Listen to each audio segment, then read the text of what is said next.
Haleluya, puji Tuhan. Selamat malam buat semua teman-teman dimanapun Anda berada. Kembali kami hadir pada malam hari ini di dalam kasih dari Tuhan Yesus Kristus, kasih yang ajaib, kasih yang sempurna, kasih yang sangat luar biasa, yang menghampiri setiap manusia, yang ingin dinyatakan, diberikan kepada siapapun, tidak memandang latar belakang, tidak memandang apapun, karena Tuhan adalah Tuhan yang baik, Tuhan yang sangat mengasihi semua manusia. Sekalipun banyak manusia yang menghina, yang menghujat, sekalipun banyak manusia yang tidak suka, bahkan orang-orang yang sangat menentang, tapi pada akhirnya, pada saat di dalam kondisi-kondisi tertentu, Tuhan datang dan menghampiri mereka untuk menyatakan diri bahwa Dia sangat mengasihi manusia dan menyatakan diri bahwa Dialah Tuhan yang punya kerajaan surga. Nah, itu sebabnya kami hadir di dalam program ini bukan untuk menyatakan kebesaran satu agama, karena Tuhan Yesus tidak pernah datang membawa agama ke dalam dunia ini, tapi Tuhan Yesus datang mencurahkan kasih-Nya, ingin memberikan, menawarkan kasih-Nya.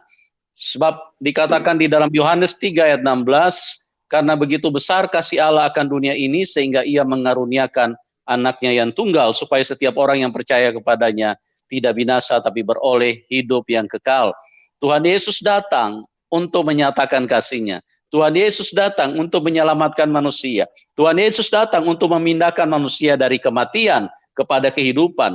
Tuhan Yesus datang untuk melepaskan manusia dari ikatan dosa. Tuhan Yesus datang, Tuhan Yesus hadir untuk membebaskan manusia dari penderitaan-penderitaan yang tidak sanggup manusia pikul. Itulah Tuhan yang baik. Itu sebabnya dikatakan di dalam Kisah Para Rasul 10 ayat 38, segala sesuatu dijadikan baik. Segala sesuatu menjadi baik karena Dia Tuhan yang baik. Nah, pada malam hari ini, teman-teman, kami berdoa terus supaya semua kita mengalami kebaikan Tuhan dan kita bisa masuk di dalam rencana dan kehendak Bapa di surga. Oke, pada malam hari ini kita akan sambut seorang narasumber yang luar biasa, bagaimana perjalanan imannya yang sempat 2 kali berpindah agama karena perjalanan dari beliau yang ingin menemukan hal yang bermanfaat, hal yang berguna di dalam kehidupan ini, dan bagaimana pada akhirnya Tuhan Yesus datang menjumpai beliau. Kita akan dengarkan secara lengkap dari Bapak King. Oke, kita sambut Pak King. Selamat malam Pak King. Selamat malam Pak Yusuf. Ya, apa kabar Pak? Baik-baik aja Pak, luar biasa baiknya. Oh, karena puji sudah Tuhan. Kenal Tuhan. Oh, haleluya. Haleluya, haleluya. Tuhan Yesus baik, Tuhan Yesus dahsyat ya. Dulu Pak King ini tidak suka kepada Tuhan Yesus, tidak suka kepada orang Kristen ya. Ya, nah, bagaimana kisah? Sangat membenci. Oh, iya. Itulah Tuhan Yesus. Walaupun dibenci, walaupun tidak disukai, tapi Dia tetap kasih Tuhan mengalahkan segala kebencian.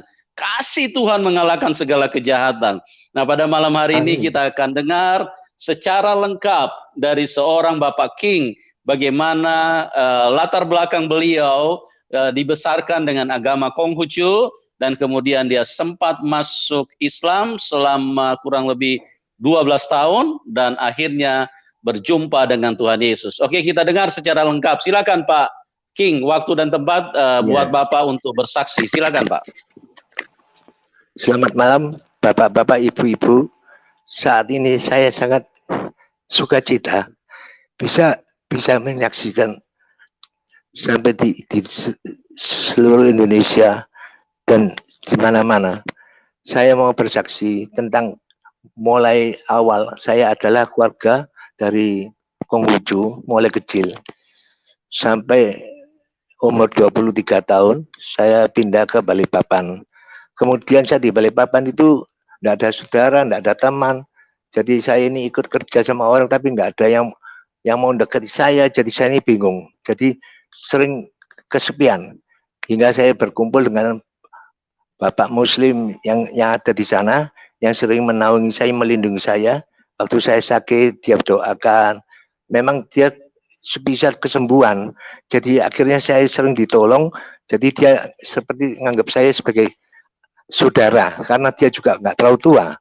Saya waktu itu 23, mungkin dia umurnya 31-an. Jadi saya sangat disayangi sama dia, dan dia juga sering bawa aku ke rumah sakit melayani kesembuhan-kesembuhan. Jadi saya ikut aja karena dia tuh sangat mengasihi aku. Jadi selama sampai tahun 73 sampai tahun 85 saya megang agama itu, ya termasuk sering dipegangi syahadat. Syahadat itu maksudnya kalau jalan, kalau kerja itu harus Allah tiap perjalanan. Jadi saya ini lebih tenang daripada aku tiap hari di dalam Konghucu tidak ada ngerti apa-apa.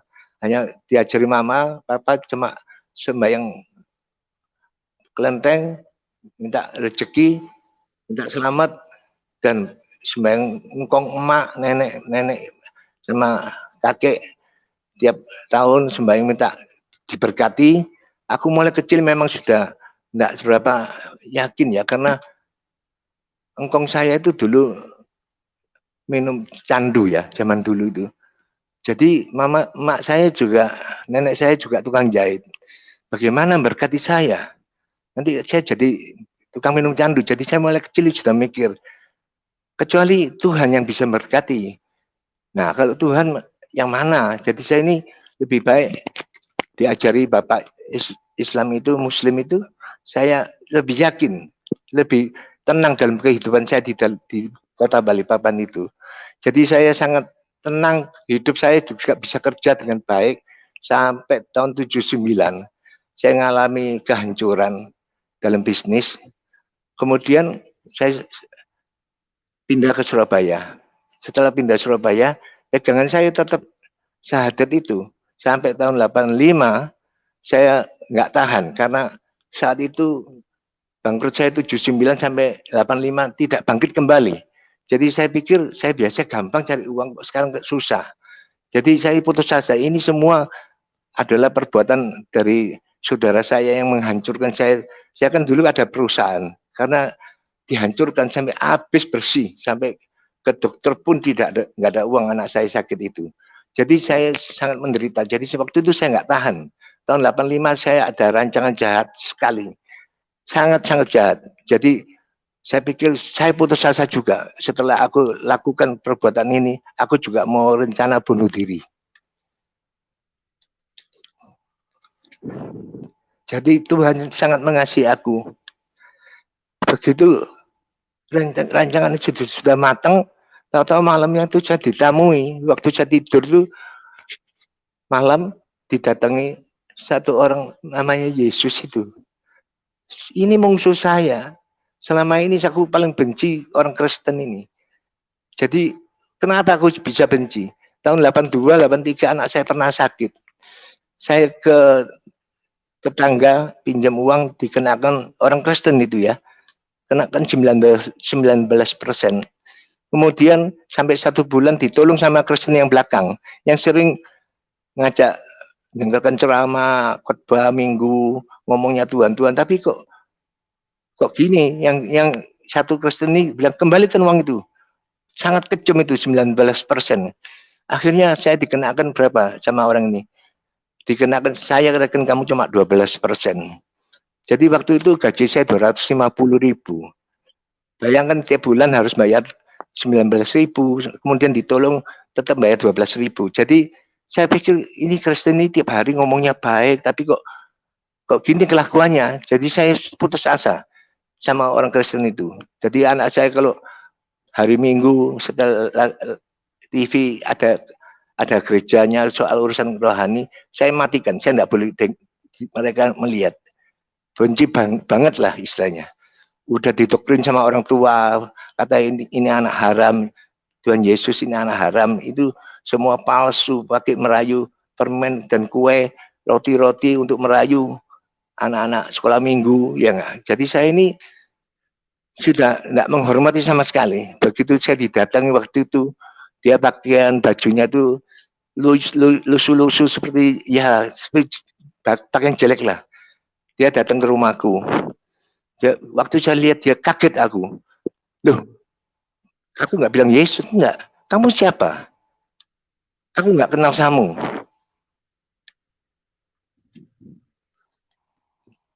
Lalu Yesus diam aja.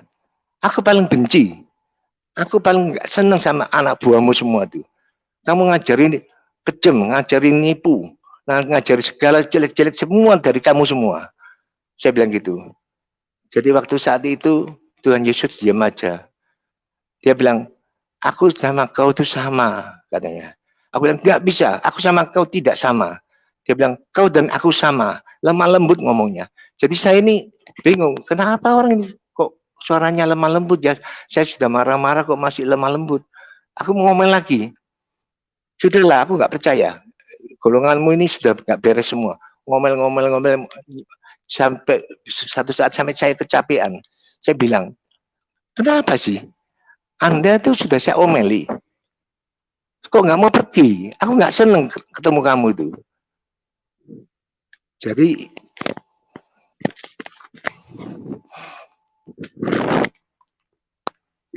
istilahnya saya mengusir dia, kasar-kasarnya itu gitu. Kemudian masih nggak mau pergi, hingga saya jengkel. Kamu mau nunggu saya mau bawa aku kemana? Seolah-olah mau dijemput gitu saya. Dia langsung menunjuk ke langit ini. Aku akan ngajak kau keliling dunia.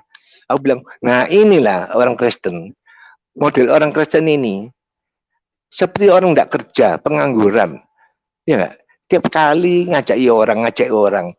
Nggak pernah mikirkan orang ini bekerja untuk biar menghidupi anak. Nggak mikir panjang begitu. Makanya aku muyek, aku bosen melihat orang seperti kamu ini. Habis gitu, wah ngomel-ngomel, kan saya tidur itu malam hari. Tahu-tahu mimpinya itu di siang bolong ketemuan Tuhan Yesus ini. Tahu-tahu akhirnya sinar matahari itu turun. Serut masuk ke rumah saya. Setelah masuk rumah saya mulai lihat matahari turun, pas saya lihat di depan rumah itu kok jalanan itu gelap, kok jadi malam. Ini satu terkejut saya. Aku bilang ini matahari kenapa bela orang gembel ini? Ini orang gembel yang tidak ada artinya bagi aku. Kenapa matahari mau turun membela dia? Sampai turun. Jadi saya waktu itu lihat matahari itu di dalam rumah saya jadi bulan. Rembulan itu di dalamnya tuh waduh seperti ada bunga-bunga pohon-pohon yang bagus. Kemudian matahari itu berteriak seperti di gedung biskup itu seperti salon besar itu. Jangan membantah perintah Allah. Langsung telinga saya nggak kuat, langsung saya terbang masuk ke bulan itu. Setelah masuk ke bulan itu saya sukacita luar biasa. Nyanyi lagu gereja. Aku ini bukan orang gereja, tapi kok nyanyi enak sukacita. Senangnya sukacitanya nggak seperti di dunia. Waktu saya buka pabrik, saya waktu beli mobil, sampai 3 mobil saya di sana, saya nggak pernah senang seperti ini. Ini kok lain sama sekali. Kekal rasanya, bebas semua. Seperti kerasan gitu di tempat itu. Jadi waktu itu aku nyanyi. Kemudian istri saya bangun saya, bangun. Terus istri saya bilang, kenapa kamu nangis sama mulutnya? Jadi saya bilang, aku tidak nyanyi, jangan dibanguni. Saya mau balik lagi tidur nggak bisa, karena itu sangat senang aku. Nggak, saya mungkin bertahun-tahun saya sedih, stres. Jadi saya baru ngalami ini, rasanya terlepas semua. Kemudian istri saya tanya, kenapa sih kamu ini? Saya nyanyi lagu gereja, kamu dengar tadi? Enggak dengar. Mulutmu cuma lidahnya, seperti ngomel apa, dan tepuk tangan katanya. Aku bilang, loh kok lucu ya, kok kamu nggak bisa dengar ya? Laguku ini enak loh tadi nyanyi rohani ini. Pas istri bilang, wah sudah dah. Kalau kamu mimpi Yesus baju putih. Kalau baju putih cepat disiram garam aja. Ranjang-ranjangnya disiram garam. Nah, pas disiram garam sudah selesai, sudah saya nggak mikir lagi karena saya dalam hati saya ini nggak ngerti surga itu apa, nggak tahu Tuhan itu gimana. Pokoknya saya anggap mimpi ya diskup gitu aja sudah. Setelah itu saya tetap normal bekerja di bos saya di Jalan Surumpretan agen tekstil. Saya waktu kerja, tapi tiap hari itu saya seperti diikuti ketakutan. Ketakutan seperti habis mencuri itu. Jiwa saya ini seperti habis salah apa gitu loh. Ketakutan betul. Hingga saya nggak tahu ini kenapa setelah mimpi orang Tuhan Yesus begini. Saya nggak hiraukan, sudah nggak ingat-ingat itu lagi. Kemudian sampai bos saya, majikan saya manggil aku ke kantor. Kamu masuk. Pak King masuk. Kamu sekarang harus menceritakan kesusahanmu apa. Hutang orang banyak atau anakmu sakit di rumah, tidak ada uang buat beli obat. Kamu cerita, jangan sampai kamu simpan. Nanti saya bisa membantu. Saya bilang, saya nggak ada masalah. Nggak mungkin nggak ada masalah. Sudah, saya tinggal 5 menit, 10 menit kembali lagi. Gimana? Ada kesulitan apa sebetulnya kamu itu? Pak, saya ini heran sama Bapak ini. Saya nggak ada kesulitan, suruh maksa, suruh cerita kesulitan. Nggak ada masalah aku ini. Nggak mungkin. Kamu perubahannya dalam 2 minggu itu luar biasa katanya. Perubahan apa? Saya nggak tahu berbuat apa-apa. Kemudian dibilang, sudahlah, kamu ngaku aja. Nanti saya tolong kalau kamu ada kesulitan. Saya ingat, ya dalam 2 minggu ini yang lalu aku ngimpi ketemu Tuhan Yesus. Loh, kamu ngimpi? Bos saya itu orang Buddha. Jadi, kamu ngimpi Tuhan Yesus? Iya, kenapa? Loh, ngapain ketemu kamu? Ya itu saya marah-marah. Pak, saya nggak senang lihat dia tuh. Saya maki-maki, saya usir-usir. Loh, kamu tuh gila. Ketemu Tuhan Yesus kok kamu maki-maki orang ngimpi kelihatan salib aja langsung jadi pendeta kok. Itu depan toko tuh. Agen itu ditutup gara-gara kelihatan salib aja langsung ditutup. Jadi pendeta. Kok kamu tambah ngusir itu gimana sih? Pokoknya aku nggak senang. Tetap nggak senang. Saya cerita bos saya, aku nggak senang. Aku benci betul. Aku tetap begitu. Jadi saya nggak ngerti di dalam itu bulan itu surga, saya nggak tahu. Cuma saya mikir ngimpi-ngimpian lah, kembang mimpi itu bukan asli dari Tuhan gitu loh. Kemudian saya pulang mikir, kok bos saya bilang gini, kamu tahu apa kesalahanmu sampai saya masukkan kamu ke kantor ini? Sering aku cerita ya, kamu suka melawan saya. Dalam perintah saya, kamu ke sini, kamu nggak ke sana, kamu tinggal duduk. Loh, kapan itu? Sering kali dalam 2 minggu ini kamu melawan terus. Melawan apa? Nggak merasa saya. Jadi saya nggak tahu saya ini sudah konslet atau gimana ya. Setelah mimpi Tuhan Yesus itu, saat saya melawan itu. Jadi nggak sadar aku ini kalau salah. Terus, pokoknya aku nasihati kamu cari pendeta atau orang Kristen. Tanya, kalau kamu ngimpi gini harusnya gimana? Ya, jangan lupa ya. Saya jengkel aku, bos ini kok maksa orang suruh tanya Kristen. Aku paling benci orang Kristen, benci pendeta. Kenapa kok harus tanya? Aku nggak mau tanya sama orang Kristen. Saya nggak mau tanya orang. Banyak teman saya Kristen, tapi saya nggak mau tanya. Saya lari ke orang pintar yang bisa lihat kartu itu. Saya ke sana.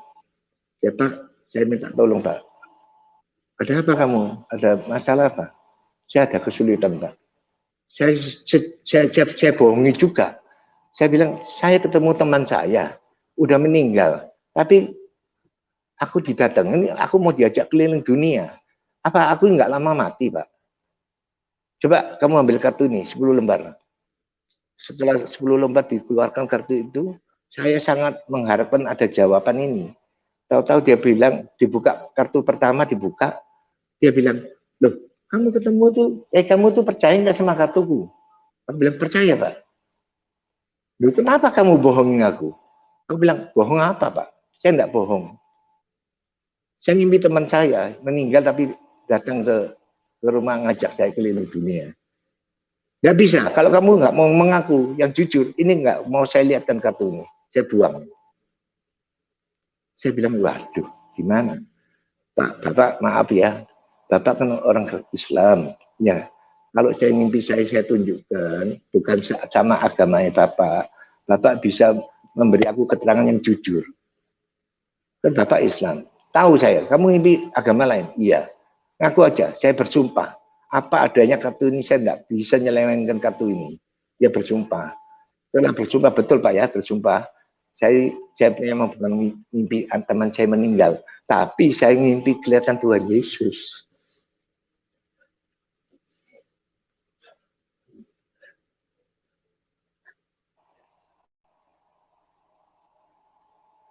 Kemudian dia bilang, nah ini benar, karena kartu yang pertama kamu buka ini adalah kartu tua, tandanya ribuan tahun ini. Orang yang ribuan tahun yang kamu temui ini. Aku bilang, iya Pak, aku ini mau tanya, apa sih maksudnya aku Tuhan Yesus nemunya aku ini? Aku nggak seneng Pak sama orang itu Pak. Lalu akhirnya buka kartu ke-9. Yang satu masih ditutup. Lalu saya tanya, Pak, apa sih maksudnya Pak Tuhan Yesus ini? Orang-orang panggil Tuhan Yesus ya. Saya paling benci itu Pak. Lalu dia bilang, oh baik ini. Ini tujuannya kasihan kamu. Kamu kan dalam hatimu itu kosong, nggak ada pegangannya. Kacau kamu itu. Dia datang untuk nolong kamu. Nggak bisa, saya nggak mau Pak. Tolong Pak, saya mintakan ke Islam aja. Alihkan pindah ke Islam. Jangan sampai aku jadi orang Kristen. Coba ya, nanti saya lihat kartu terakhir. Kartu terakhir dibuka, kunci. Nggak bisa, ini sudah terpanggil kamu. Aku bilang, nggak mau saya Pak. Usahakan, tolong saya bantu. Tolong selamatin. Saya bilang, kamu puasa Pak ya. Nanti selamatkan berapa, habis berapa. Saya bayar Pak. Saya paling nggak seneng sama Kristen ini. Gimana Pak? Di gereja tuh nangis-nangis. Orang sudah susah nangis-nangis lagi. Tiap minggu nangis. Nggak ada senengnya Pak. Ikut Kristen itu. Dan juga hobi saya masih banyak yang jelek. Terus terang aja. Masih seneng nomor itu. Jadi saya takut nanti nggak boleh nombok saya kalau ikut Kristen itu. Jadi saya ini sangat penuh kekhawatiran, ketakutan gitu Pak. Akhirnya dia bilang, coba saya usahakan ya, nanti malam saya puasa dan saya melekan, besok Pak saya kembali dari sini ya, ke sini lagi. Dan bawa uang perlu selamatan berapa ayam, saya bayar. Begitu saya pulang dari rumah itu kurang lebih ya 100 meter ke rumah saya. 100-200 meter lah. Kemudian saya ini sadar, saya di berapa kilometer situ. Di Toko Siola, Surabaya Toko Siola Tunjungan. Jadi saya ini kaget. Loh, rumah saya kok di sini? Loh, ngapain, siapa yang nyetir ini? Siapa yang nyetir ini? Nggak tahu siapa. Tahu-tahu sadarnya di Tunjungan. Loh, rumahku kok di sini? Nah, mulai itu Pak, saya takut. Berarti aku benar-benar, bosku bilang, kamu seperti orang gila. Ya, jadi aku saat itu sudah menyerah sudah. Saya nggak mau cari orang Kristen. Saya cari bapak itu lagi cuma saya sudah dikasih gila, nanti jadi apa nanti anak-anak saya. Jadi saya khawatir saya nanti gila betul, gimana anak saya yang hidup ini, anak saya.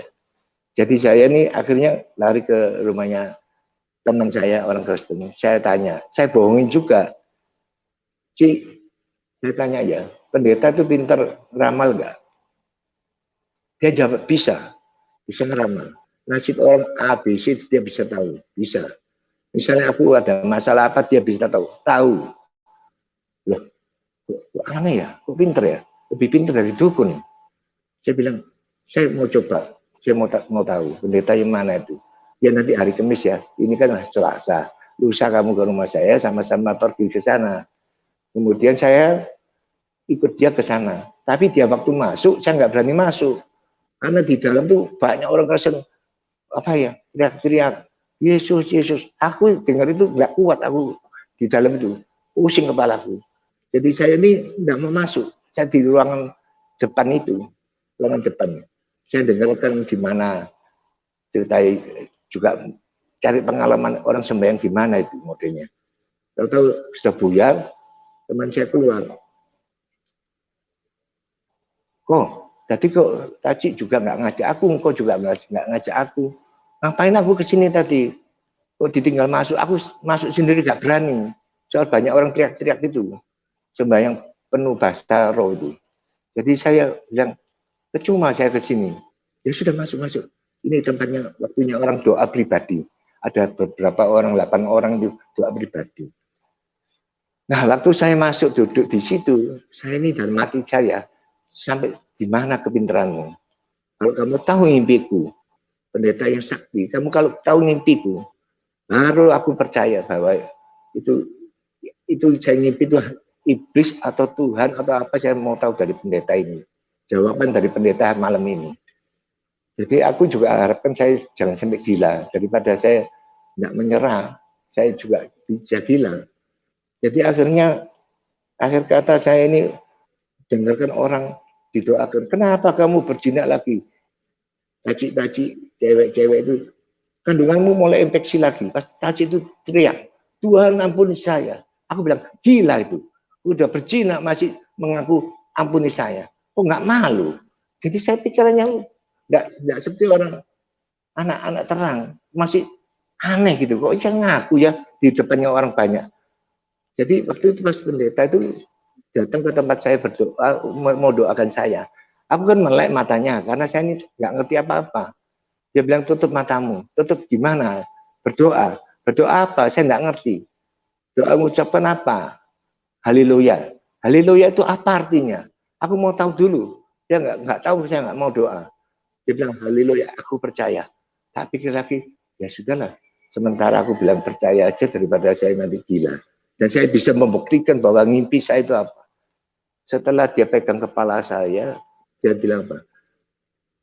Begitu dia pegang langsung seperti kembang api itu masuk ke dalam hati saya, membentuk penggumpalan seperti kelihatan jantung saya sendiri. Jadi jantung saya ditarik sama rantai besi, ditarik. Loh, tante, saya nggak bisa napas. Dia tetap haleluya, puji Tuhan, terus berbahasa roh, terus aku nggak bisa napas tante. Saya sampai sudah teriak berapa kali nggak bisa napas, diteruskan aja. Ini jantung mau putus, ditarik ke atas mau putus. Nah, aku ini kelihatan sendiri, ada penglihatan jantung saya sendiri ditarik-tarik besi. Aku marah berdiri, saya pukul, nggak kena, malah saya jatuh di bawah, terputar-putar, gelundung-gelundung, bahasa Jawa itu gelundung-gelundung, tergelincir gini, nggak tahan megang jantung saya, mau putus.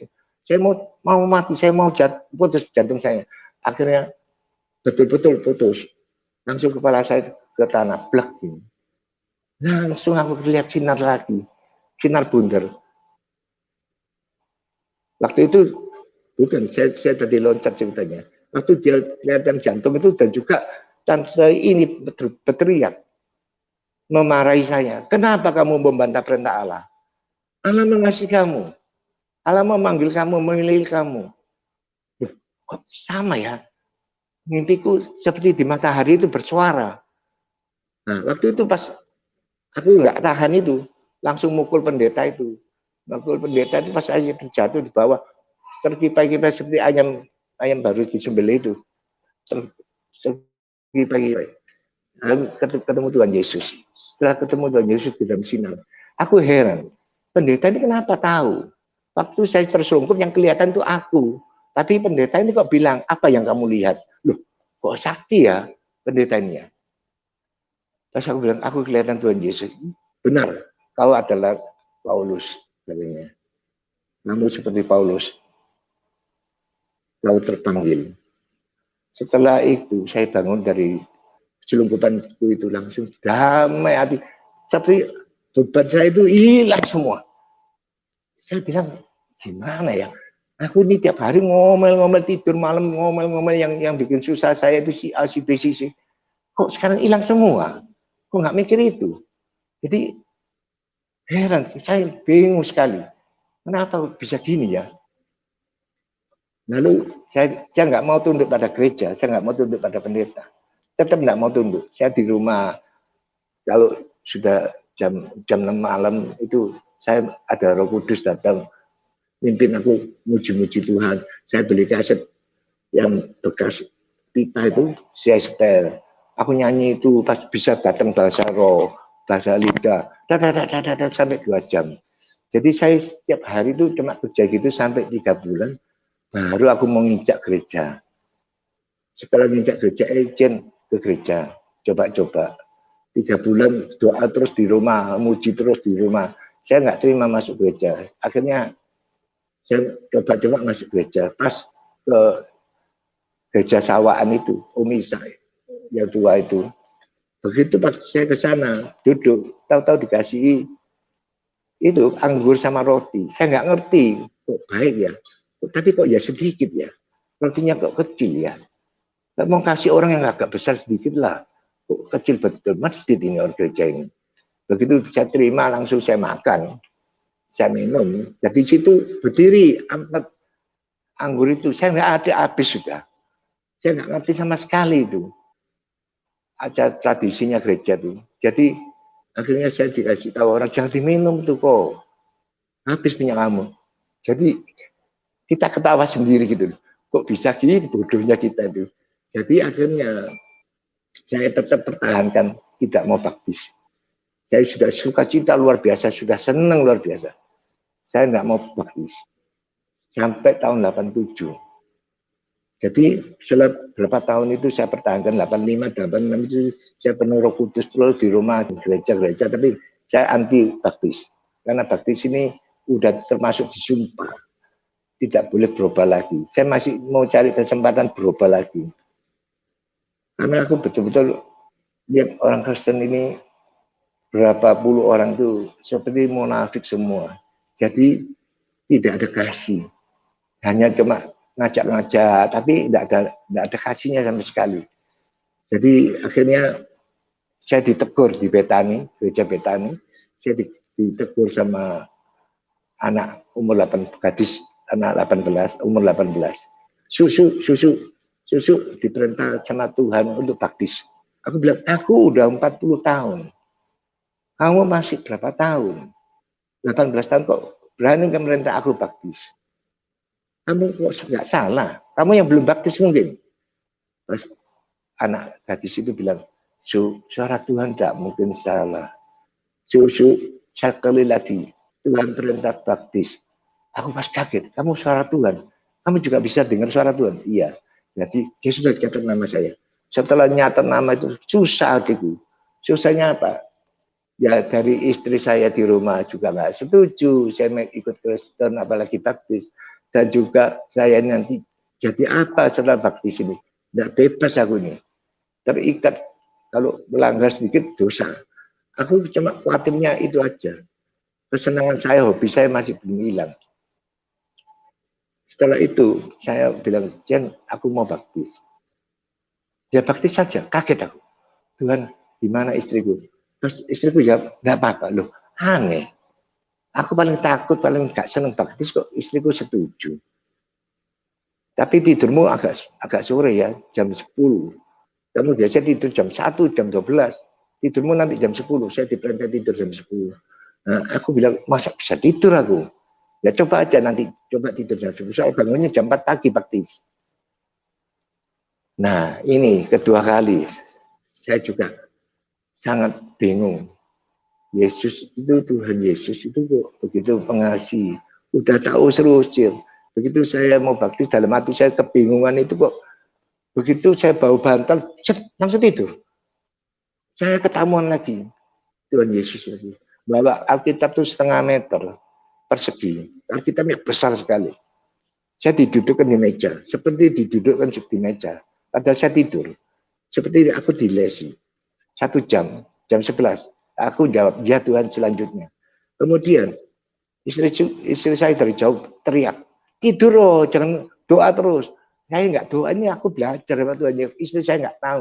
Aku tetap jalan terus 1 jam, jam 11, jam 12, sampai jam 3 lebih, setengah 4, jam 4 baptis. Aku lihat Tuhan Yesus berdiri, sudah bacalah Yohanes pasal 3. Aku bilang, Yohanes pasal 3, aku ini dengar istriku sudah bangun, keliling-keliling bikin kopi. Jadi aku bilang, Cin, bawa itu, pulpen, catat Yohanes pasal 3. Saya dikasih Tuhan, yang ingat ini tok, sudah. Yang 6 jam itu lupa semua. Waduh emang, jam itu indah sekali firmannya. Kok aku lupa semua ya? Kok ingat Yohanes pasal 3? Tapi saya, waktu itu saya pegang Alkitab, saya bilang, Tuhan, aku nggak ngerti. Ayatnya di mana? Saya nggak tahu. Tuhan ampuni saya percaya bahwa Engkau menolong saya, meresmikan saya baptis ini. Saya sahkan baptis ini karena di dalam nama-Mu Yesus aku berangkat baptis. Setelah itu besok Seninnya saya tunggu sampai Jumat. Jumat itu acara Guskit yang dipimpin Insinyur Arifin. Saya ke sana tujuannya mau cari ayat ini aja. Yohanes pasal 3. Apa isinya ini?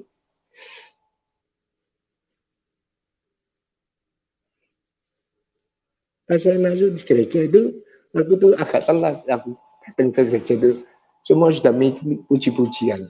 Pas saya ketemu Bapak Ambon satu, Bapak itu puji-puji saya panggil, Pak, di Alkitab ada orang yang namanya Yohanes. Ada kok, kenapa kok?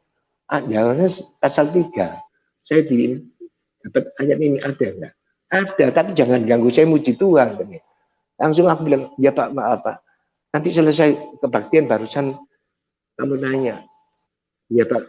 Nah kemudian habis muji-muji, menyembah, mau masuk firman, pendeta satu Manado, pendeta dari Manado khotbah, dia begitu naik mimbar, dia bilang, Tuhan luar biasa. Saya tadi pagi dijemput Pak Arifin di bandara, saya ditanya malam khotbah di Guskit ini, temanya apa? Aku rencang bikin tema satu Kidung Raja-Raja.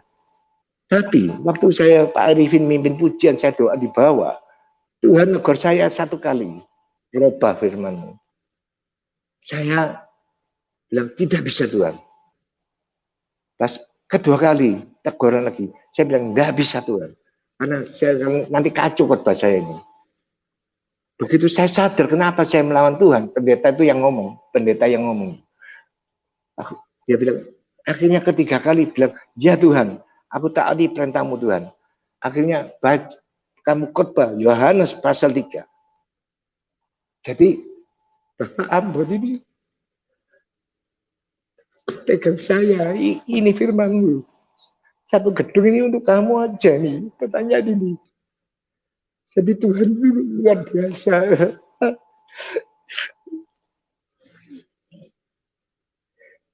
Jadi saya merasa aku ini sudah melawan, sudah mengusir dia. Dia kok masih ngejar aku, masih mengasihi aku, kagumnya di situ.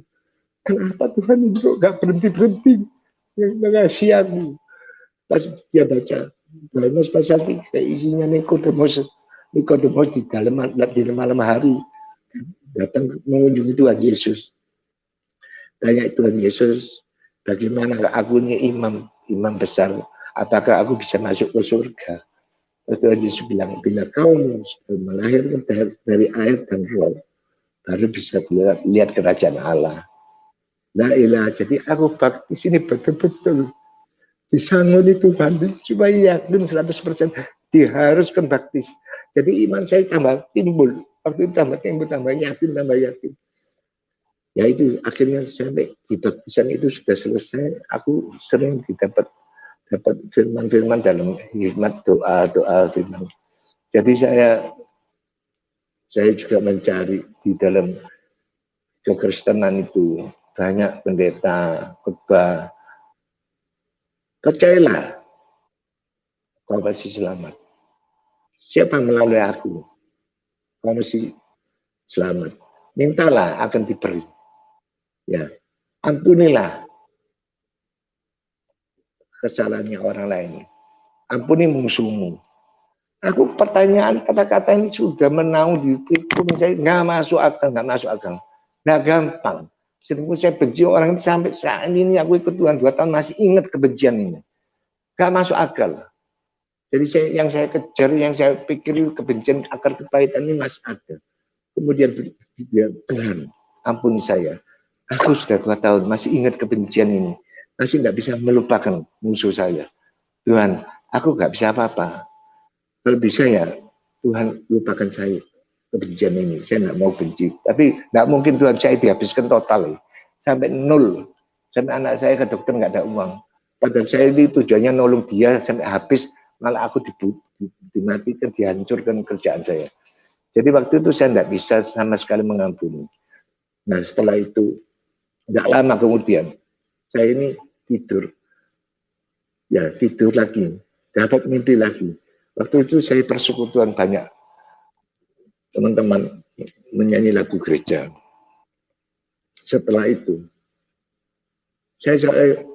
waktu itu saya muji-muji Tuhan, senang-senang di dalam rumah ada teman-teman datang persekutuan. Kemudian saya kedatangan tamu, pintunya terbuka, yang datang itu orang musuh saya. Jadi aku bilang, saudara-saudara berhenti, saya kenalkan ini orang yang berdosa, bajingan pol, intipnya neraka, ya orang ini, saya kenalkan, berhenti dulu, jangan nyanyi. Saya tunjuk tangan saya kepada orang itu. Orang itu waktu itu balik mengunci pintu, kembali padanya jadi Yesus. Duh, saya bilang, kok Tuhan Yesus jadinya ini? Kenapa Tuhan ini orang suci? Kenapa kok mau nampakkan jadi orang yang berdosa ini? Nggak salah Tuhan ini. Nggak sayang. Dia itu adalah kudus. Kok mau masuk ke orang berdosa ini? Pikiran saya, hati saya heran, pikiran saya aneh. Kenapa kok ini Yesus kok mau menjelma pada orang yang berdosa yang luar biasa ini? Tapi tahu-tahu badan saya ini terbang di kaki Yesus. Terus pegang jubahnya dia. Doa, Tuhan, ampuni saya. Lepaskan kebencian saya. Aku nggak mau benci. Aku mau mengampuni dia. Aku nggak mampu Tuhan. Jadi Tuhan, kau pasti memampukan saya. Akhirnya aku doa begitu. Aku jengkel. Ampuni saya. Loh, aku nggak salah. Begitu saya sadar, langsung, loh, saya doa salah ini. Mestinya Tuhan, kenapa kamu menjelma orang dosa? Kenapa? Aku bilang, ampuni saya. Lepaskan kebencian saya. Aku nggak mau nyimpen kebencian ini. Siapa yang suruh aku doa begini ini? Lancar betul. Jadi saya bilang ini bukan aku yang doa ini tadi ini. Jadi saya kaget berdiri duduk, saya getun sekali doa. Aku kok bisa keliru ya? Nah ini saya Kristen baru itu ya gini, bingung. Ya, akhirnya saya duduk di safa, sekejap tiduran lagi. Terus Tuhan bawa aku jalan ke rumah sakit. Ada apa Tuhan? Ke rumah sakit. Aku tunjukkan kamu baby. Ada apa baby, tunjukkan aku. Pas persis di ruangan tamu, ruangan rumah sakit itu, ruangan satu ruangan ada babynya 2. Dia bilang, inilah baby waktu kamu kecil. Inilah baby mengisumu. Ya, ada apa? Ini sakit apa? Kok kita besuki, Tuhan? Aku mau akan operasi kepalanya. Saya buka kepalanya. Utaknya kamu tak pindah ke dia, dia tak pindah kamu. Tuhan, nggak salah. Utakku ini utak sempurna. Utak bisa kerja. Kenapa harus dipindah utaknya orang bajingan? Tuhan, aku nggak mau Tuhan. Utakku sudah sempurna. Tuhan bilang apa? Bila kau sudah sempurna, harus bersyukur. Kenapa kamu membenci nggak sempurna? Yang nggak sempurna itu juga ciptaanku. Lihat. Langsung aku tobat, Tuhan ampuni saya. Aku sudah dapat utak yang rezeki baik, yang bagus, sempurna. Iya, kenapa aku harus membenci orang? Berarti orang yang aku ini sudah hidup benar, dia nggak benar. Jadi mulai saat itu saya bertobat, langsung saya pergi ke rumah orang itu. Saya bilang, kasihan orang ini. Dia waktu lahir, dia nggak tahu utak itu utak yang tidak baik. Dia nggak minta utak yang nggak baik. Kalau dia lahir bisa minta utak yang baik, pasti dia jadi orang sempurna yang benar. Jadi Tuhan mengajari aku hidup di dunia ini, jangan kamu sok benar. Yang nggak benar itu juga kasihani dia, mengampuni dia. Sejak itu saya berubah total karakter saya. Tidak megang kebenaran. Kalau kelihatan orang salah, aku mengasihi, mengampuni, kasihan. Kalau aku jadi orang ini gimana ya? Karena dia tidak ada kemampuan untuk melakukan kebenaran. Jadi aku mengasihani, jadi berubah total tentang kebencian. Karena saya hidup ini di dunia ini, kan aku ini sering takut berbuat kekeliruan, sering jujur, sering benar. Jadi aku kalau lihat orang nggak benar itu anti.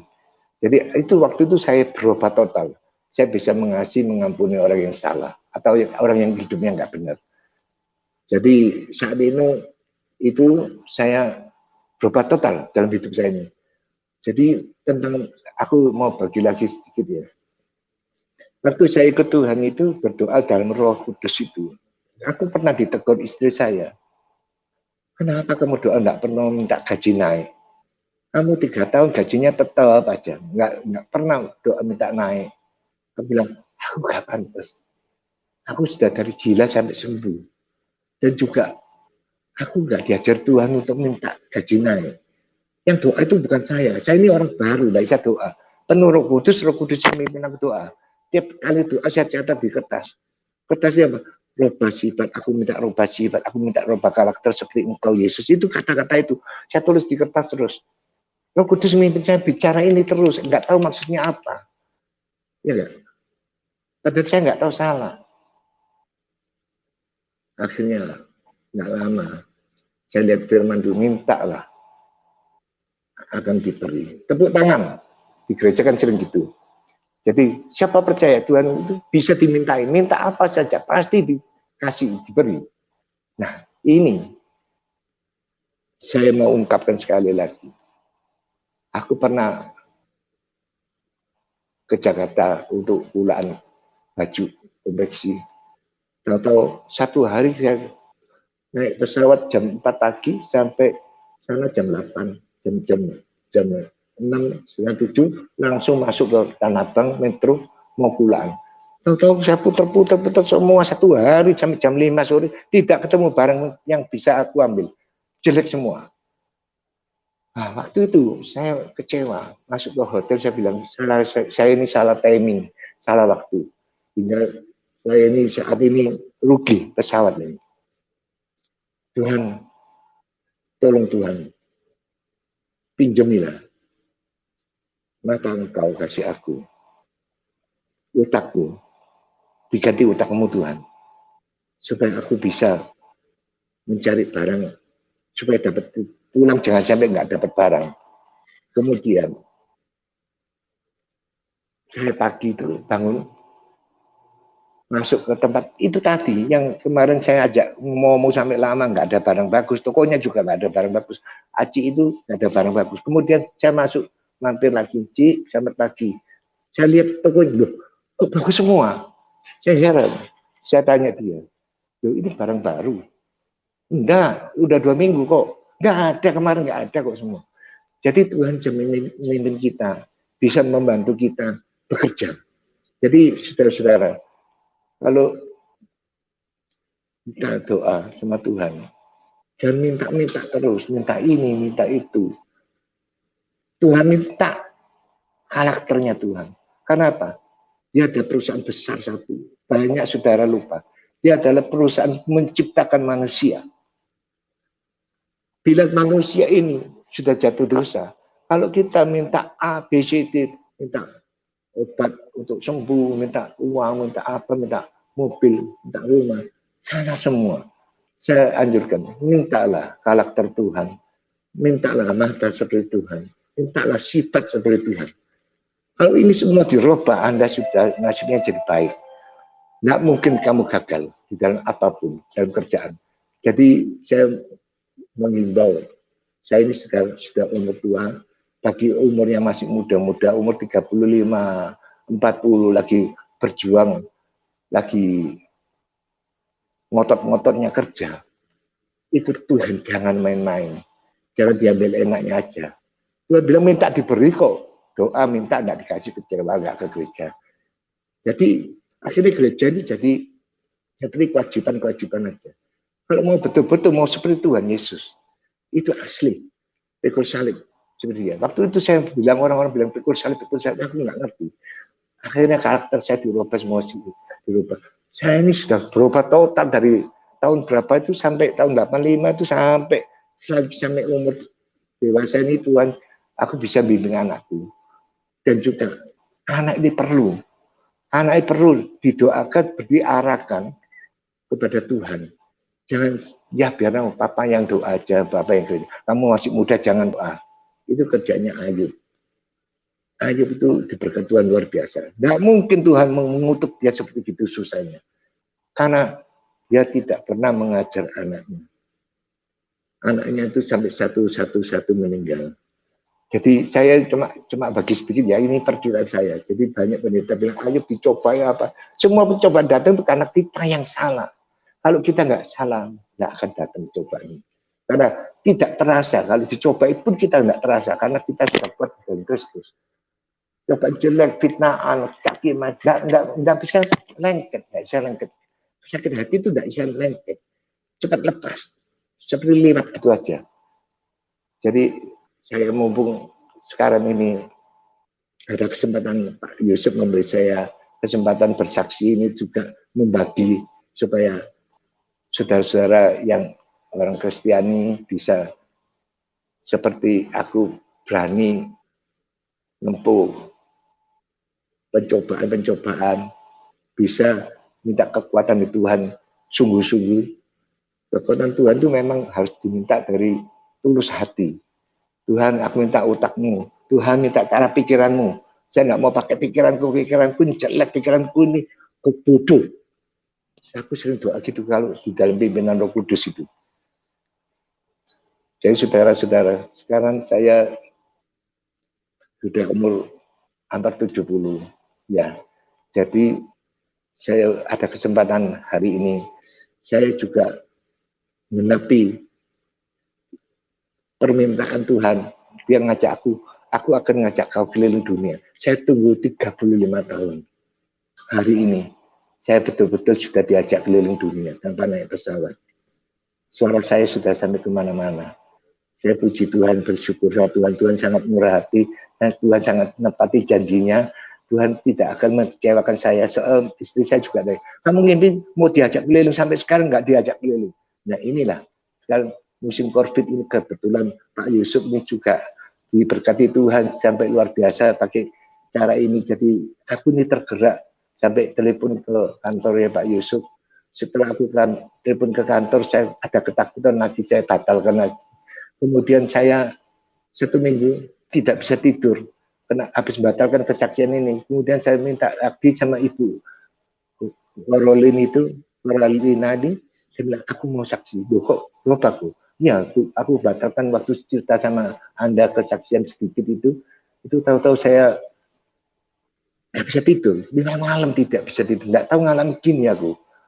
Ya sudah, begitu saya ngomong, saya mau saksi. Tergantung Pak Yusuf yang ngatur. Akhirnya saya pulang, malam itu bisa tidur. Bingung aku. Berarti Tuhan ini memang menepati janjinya. Dan aku juga mau ikut keliling dunia. Ya ikut menyaksikan ini.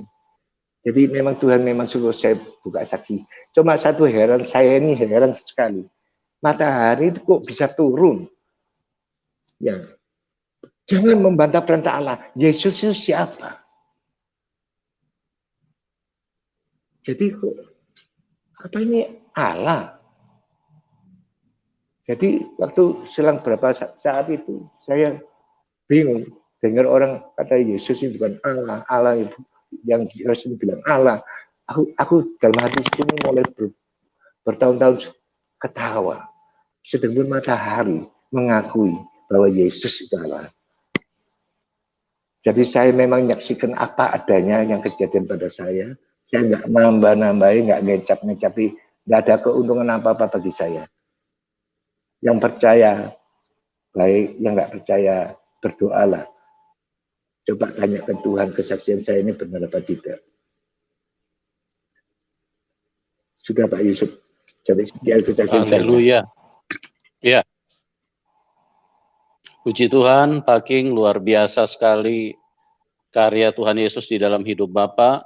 Ya, saya sangat diberkati, saya sangat kagum kepada Tuhan Yesus yang menyatakan kasih-Nya kepada Bapak, ya, di mana pada waktu perjumpaan awal Pak King sepertinya kayak memandang rendah kepada Tuhan, bahkan dengan kata memaki-maki, terus menolak. Tapi itulah Tuhan, tidak bisa dibantah dari karakteristik yang ditunjukkan oleh Tuhan Yesus, tidak bisa dibantah, tidak bisa disangkal. Siapa manusia yang sudah dihina, yang sudah dilecehkan, sudah dimaki-maki sama seorang Pak King, tapi tetap berbuat baik dan menyatakan kasih-Nya. Kecuali Dia adalah Tuhan itu sendiri. Dia adalah lautan kasih. Dia adalah lautan kasih, Dia lautan kebaikan. Semua yang berjumpa dengan Tuhan Yesus pasti diubahkan menjadi baik. Dan itulah sebuah realita kenyataan betapa dahsyat Tuhan Yesus, betapa baiknya Tuhan, Dan perjumpaan dengan Tuhan Yesus adalah pengalaman yang real. Dan itu adalah suatu kehidupan yang dialami. Ya, suatu kehidupan yang dialami. Makanya dikatakan Tuhan Yesus itu adalah Tuhan yang hidup. Kenapa? Karena dia bukan hanya Tuhan yang tertulis di dalam kertas. Tapi dia memang benar-benar real, nyata. Dia menyatakan. Dan kesaksian-kesaksian ini adalah kesaksian hidup. Kesaksian dari pengalaman, dari kehidupan yang berjalan. Itulah Tuhan yang benar. Buka hati teman-teman. Tuhan Yesus mengasihi Anda semua. Dan karena kasih Tuhan Yesus berlimpah-limpah di dalam hidup kami, maka kami juga mengasihi Anda semua. Kami terus berdoa supaya siapapun kita bisa berjumpa dengan kasih Tuhan. Siapapun kita bisa berjumpa dengan kasih Tuhan. Karena hanya kasih Tuhanlah yang bisa mengangkat kita ke surga. Tanpa kasih Tuhan, kalau kita menolak kasih Tuhan, maka kita tidak mungkin bisa pulang ke surga. Ya, karena hanya Tuhanlah yang bisa membawa kita ke surga. Tanpa Tuhan Yesus, tidak ada seorang pun yang bisa datang ke surga. Amin. Oke teman-teman, kami sangat mengasihi Anda semua. Dan pada malam hari ini, kita akan menyediakan ruang untuk interaksi. Dan seperti yang saya harus tegaskan di awal, tata tertibnya tidak ada yang saling menghakimi ataupun menghina kelompok-kelompok tertentu, ya. Karena ruang ini adalah ruang diskusi dan tujuannya untuk mendatangkan manfaat, mendapatkan manfaat, minimal mendapatkan pengetahuan, ya. Jadi ruang ini juga saya ingin tegaskan, ruang ini bukan untuk berdebat, ya. Jadi kalau Anda punya tujuan untuk berdebat, ya Anda jangan masuk ke sini karena kami tidak menyediakan ruang untuk berdebat. Kalau Anda hanya ingin mendapatkan tambahan pengetahuan, silakan. Dari agama apapun, tidak masalah. Kami buka ruang, kami kasih kesempatan kok. Karena tujuan kami supaya bisa mendatangkan manfaat, minimal pengetahuan. Ya, kalau misalnya ada yang mau buka hati, maka saya percaya, saya katakan dengan tegas bahwa 1000% Tuhan Amin. Yesus akan masuk di dalam hidupmu. Asal engkau mau buka hati, engkau mau percaya, ya. Engkau mau mencari kebenaran yang sesungguhnya. Jangan mencari pembenaran, ya, jangan terus membenarkan diri. Kalau kita terus membenarkan diri, maka kita itu tanpa sadar, kita merasa kita lebih hebat dari Tuhan. Karena Tuhan itu kebenaran, tapi kita merasa kita juga punya kebenaran. Oh, tidak bisa begitu kita katakan. Kenapa? Karena pemikiran manusia itu seringkali dikuasai setan. Oh, nggak bisa begitu. Sama dengan Pak King tadinya. Oh, nggak bisa begitu, nggak bisa begitu. Terus berusaha menolak. Nah, itulah sebuah realita, ya. Jadi pikiran manusia selalu begitu. Masa Tuhan begitu? Masa Tuhan jadi manusia? Masa Tuhan lahir dari rahim wanita? Masa Tuhan mati dengan cara yang sangat menyedihkan, dipermalukan? Ya, itu pikiran manusia kita. Karena Anda tidak mengerti. Oke? Pada malam hari ini, sekali lagi Tuhan Yesus mengasihi Anda semua, saya pun mengasihi Anda. Kalau Anda mau mencari kebenaran, saya percaya Tuhan Yesus akan masuk di dalam kehidupanmu. Oke teman-teman, kita akan buka ruang telepon. Jadi setiap penelpon dikasih waktu 5 menit, mau 1 pertanyaan atau 2 pertanyaan, ya dikasih waktu 5 menit, ya. Jadi tidak ada yang saling, seperti yang saya sudah katakan tadi, ya. Jadi tolong saling menghargai pada waktu narasumber sedang menjawab, ya tolong jangan dipotong-potong sampai selesai narasumber berbicara, baru kalau Anda mau memberikan tanggapan silakan, tapi bukan untuk berdebat. Ya, dan kalau misalnya lebih daripada itu, ya mohon maaf kami akan keluarkan dari ruang diskusi, ya. Dan pada malam hari ini seperti tata tertib yang sudah kami sebutkan, mohon untuk kita perhatikan. Oke, kita terima Pak Hasan. Pak Hasan, selamat malam. Shalom Pak. Shalom Pak Hasan. Bukan kebetulan, saya juga latar belakang seperti Pak Kin Hong, dari latar belakang Konghucu juga Pak. Oh ya, puji Tuhan. Silakan Pak. Silakan. Nah, saya ke narasumber Pak Tan Kin Hong ini marganya si Tan ya Pak ya? Marga Tan ya? Iya. Iya. Oh, ya, ibu Pak saya Tan, juga ya. marga. Iya, sama-sama. Bapak dari dialek mana Pak? Dialek Hokkien atau suku Hakka? Hokkien, sama. Hokkien Chuan Masih- Chiu. Oh, masih Hokkien. bisa dialek Hokkien. Oh Masih iya, bisa iya dialek Kong. Hokkien. Iya, Ya, bisa Kong. bisa. Ya. Hokkien, Ya, so Hokkien cincang. iya. Ya, Ya, ya so cincaho. Ya, Yahoo. ya lo. Shalom. Jadi, ya shalom. Kembali saya mau hubung kembali Pak Manubulu. Saya mau bertanya. Ya. Ya, kembali pada Pak Ya. Amin. Ya, Ya, terima silakan, kasih Pak. Yang hadir bukan kebetulan Pak. Ini ya luar biasa Pak. Ini menjadi media penginjilan yang luar biasa. Jadi Ya, saya punya Tuhan. pengalaman dulu dari Konghucu. Kepercayaan kami ada kepercayaan tentang tahyul dan mistik. Habis syukur kita dengar Injil bahwa Yesus itu mematahkan tahyul dan mistik. Bahkan karma kami Pak, dosa-dosa nenek moyang karma telah ditanggung di salibnya Tuhan Yesus. Ya luar biasa Pak. Ya. Semoga ke depan segala suku bangsa dapat hadir di channel Yusuf Manubulu penuh kebangunan rohani Pak. Saya Amen, ada amen. teman-teman dari mana-mana, nanti saya ajak ke channel Bapak untuk bersaksi. Oke Ya, Pak. Amin. boleh. Nanti hubungi WA kami, Pak ya. Baik, terima kasih Pak. Sampai ketemu. Tuhan berkati Yusuf Pak channel dulu. Oke. Terima kasih. Kepada Aceh Ya. Tan. Ya, Ya, Ziasol terima Cincang. kasih. Ya. Ya. Oke, oke. Oke, terima kasih Pak Hasan. Kita pindah ke Kevin. Selamat malam Pak Kevin. Kevin, selamat malam. Ya, tombol suaranya Pak diaktifkan, jangan di mute. Ya, oke, silakan Pak Kevin. Shalom, Shalom Pak Kevin. bisa dengar? Shalom. Bisa Pak. Shalom. Silakan. Shalom. Ya. Ya, saya Silakan, mau Pak nanya satu doang. Ini buat sama Pak Pendeta Yusuf Manubulu. Iya Pak. Silakan Mas. Kalau baptis halo? Iya, Halo? ya silakan Pak. Kedengaran Ya. nggak? Kedengaran, silakan. Kalau baptis udah baptis percik, terus apa perlu baptis selam lagi, Pak? Halo? Iya.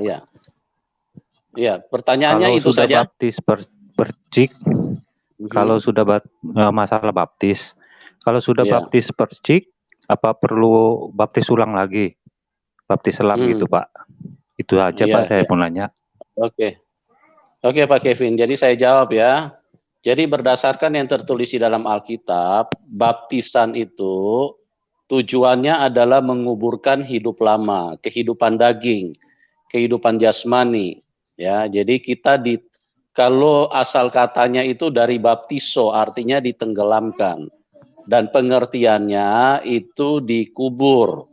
Dikubur itu maksudnya hidup lama itu mati, makanya harus ditanam dikubur. Nah, tentunya tidak mungkin kan kuburan itu pakai tanah. Kalau pakai tanah pasti nanti digali lagi, nanti sudah tidak sudah tidak ada nafasnya. Makanya dipakailah Tuhan Yesus itu Tuhan yang hidup, yang sempurna, mengajarkan untuk dibaptis itu ditenggelamkan Pak, dimasukin ke dalam air. Itu adalah lambang menguburkan kehidupan lama. Kenapa pakai air? Karena air itu bicara tentang kehidupan. Jadi ini saya bicara berdasarkan firman Tuhan ya, tidak berbicara tentang apapun atau organisasi apapun. Jadi firman Tuhan menegaskan bahwa kita itu yang namanya dibaptis itu harus ditenggelamkan Pak, harus dikubur. Ya. Jadi kalau tidak dikubur itu berarti bukan baptisan. Gitu Pak. Itu menurut firman Tuhan. Itu. Jadi kita ambil contoh sederhana sekali gitu loh, karena memang ada beberapa hal yang muncul ya. Berarti ada yang jadi sebelum kita dikubur, sebelum kita masuk ke dalam air ditenggelamkan, itu berarti bukan baptisan Pak, gitu. Ini tanpa membicarakan ini ya, saya berbicara berdasarkan Injil. Makanya Tuhan Yesus itu dia kan Tuhan, dia kudus. Dia tidak pernah mengenakan kehidupan lama. Ya, dia kehidupan yang datang dari atas. kehidupan yang memang yang kudus. Dia adalah anak Allah yang hidup. Dia adalah manusia yang suci, yang tidak berdosa. Tapi dia memberikan contoh. Ya, sempat terputus ya Pak Kevin. Jadi mudah-mudahan masih mendengar. Jadi dia memberikan contoh ya. Nah, kalau Tuhan Yesus sendiri yang kudus, seharusnya dia tidak perlu dibaptis gitu loh. Tapi dia menunjukkan contoh kepada kita bahwa dia dibaptis, artinya dikubur juga, itu adalah contoh yang jelas. Nah, kalau Tuhan Yesus seperti itu, kita mau ikut siapa gitu loh? Mau ikut organisasi atau mau ikut Tuhan Yesus? Oke, Pak Kevin ya, kita pindah ke penelpon selanjutnya. Heni. Ibu Heni, Pak Heni apa? Ibu Heni nih. Pak Heni. Iya, Selamat halo. malam. Malam, Pak. Malam. Iya, malam Pak Heni. Iya. Salam, Pak. Iya. Shalom Pak Heni ya. Silakan Pak Heni.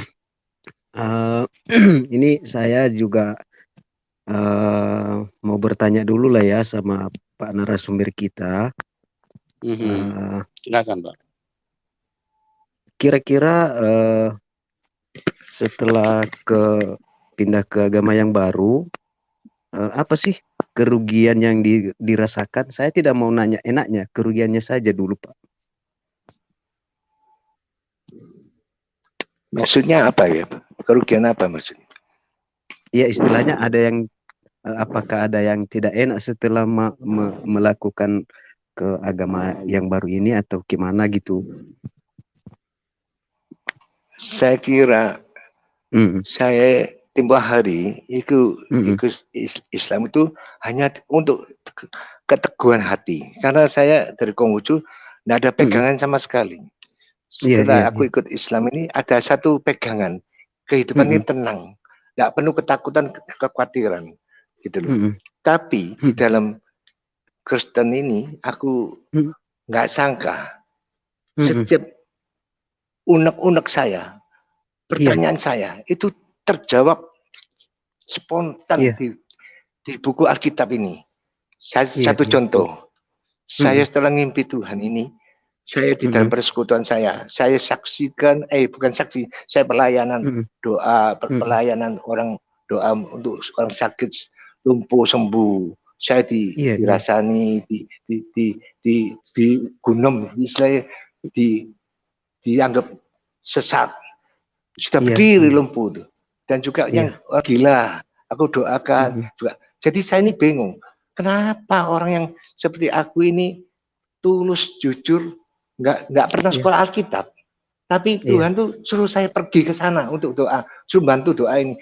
Tahu saya bisa doakan banyak hamba Tuhan, nggak bisa tahu rahasianya orang ini, tapi saya tahu orang ini iblisnya cengkram di kakinya, saya pegang kaki dalam nama Yesus, langsung jatuh kalah si orang gila ini. Nah itu saya dimungsuhi Pak, saya dimungsuhi sama Kristennya, sampai saya tanya Tuhan, kenapa sih aku cerita sama hamba-hamba Tuhan, jadi kok tambah saya dicap sesat? Kenapa sih Tuhan kok gak ngimpikan orang-orang yang Kristen itu? Orang Kristiani kena gak diimpi, kok aku ini orang awam kok diimpi sampai berkali-kali. Saya dituduh palsu apa? Pas Tuhan langsung bawa tangan saya ini kena angin Yesus, buka di ayat, dapat ayat Roma 9 ayat 15, 16, 18, 19 sampai akhir. Aku yang mengasihi kamu, aku yang milik kamu, aku yang belas kasihan pada kamu. Kamu tidak berhak untuk merotes aku lagi. Kenapa kamu bilang aku kok bisa ketemu? Kok nggak mau nemui pendeta, kok menemui aku yang orang goblok, yang bodoh. Pas Tuhan Yesus ngasih Alkitab tuh, aku taruh belas kasihan pada siapa yang aku taruh. Itu hak saya. Jangan kamu marah lagi sama saya. Langsung chat tobat lagi. Jadi Tuhan nggak kena diomeli. Jadi Tuhan itu sangat mengasihi. Jadi saya ini bukan nggak ngerti Alkitab, tapi tangan saya ini ada angin Yesus membuka Alkitab itu persis ayat itu. Dan juga saya pernah tanya pencobaan ini gini. Saya ini orang baik, orang jujur. Kok dapat pencobaan yang pahit ini? Kenapa? Kemudian yang Aku juga buka Alkitab itu. Pencobaan ini untuk orang baik yang susah sampai seperti saya ini sekarang susah karena habis nolong orang kenapa saya mati, dimatikan. Nah, akhirnya Alkitab buka 1 Petrus 2 ayat 19. Dia mengatakan, pencobaan di dunia ada 2 macam.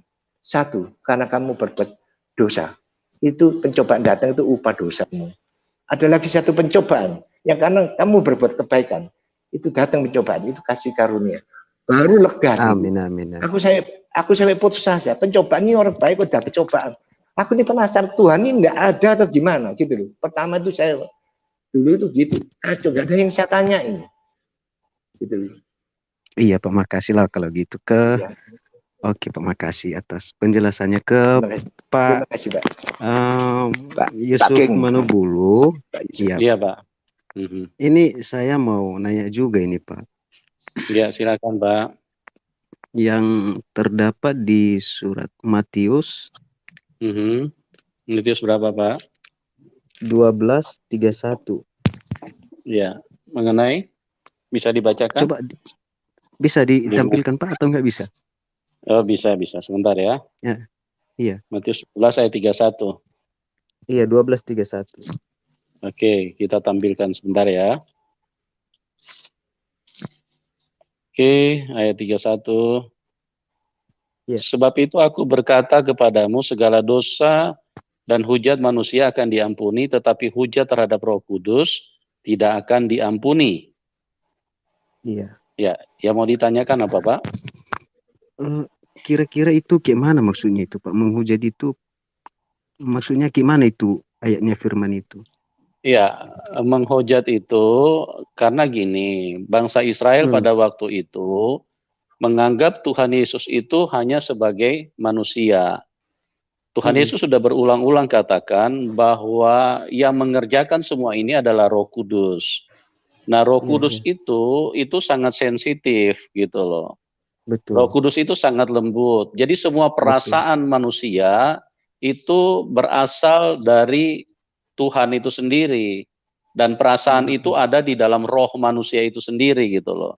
Nah itu yang Tuhan Yesus ingatkan supaya kalian jangan sampai masuk ke dalam dosa menghujat Roh Kudus gitu. Kalau kalian menganggap kalian istilahnya masih menghina Tuhan Yesus karena kalian memandang bahwa dia adalah hanya manusia, nah itu tidak masalah, kalian akan masih tetap mendapat pengampunan. Tapi kalau sampai Roh Kudus yang kalian hujat gitu loh. Iya. Nah, itulah yang artinya kalian tidak akan mendapat pengampunan. Kalian berbuat dosa kekal gitu loh. Iya. Karena mereka terus-menerus mengatakan bahwa Tuhan Yesus itu roh Beelzebub gitu loh. Roh Beelzebub. Mereka suka katakan bahwa dia kerasukan setan gitu loh. Padahal Tuhan Yesus menyatakan kalian ini cuma memandang aku secara manusia. Tapi kalian tidak tahu bahwa di dalamku ini adalah Roh Kudus. Aku ini adalah Roh Kudus itu sendiri gitu loh. Betul Pak. Gitu Pak. Jadi itulah yang membuat Tuhan Yesus mengingatkan supaya karena Tuhan Yesus mengingatkan itu karena Tuhan mengasihi mereka. Jangan sampai mereka masuk ke dalam dosa kekekalan gitu. Artinya dosa yang tidak mendapat pengampunan.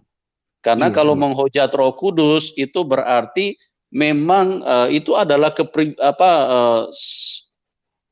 sifat karakter perasaan Allah itu sendiri yang dilukai gitu loh Pak.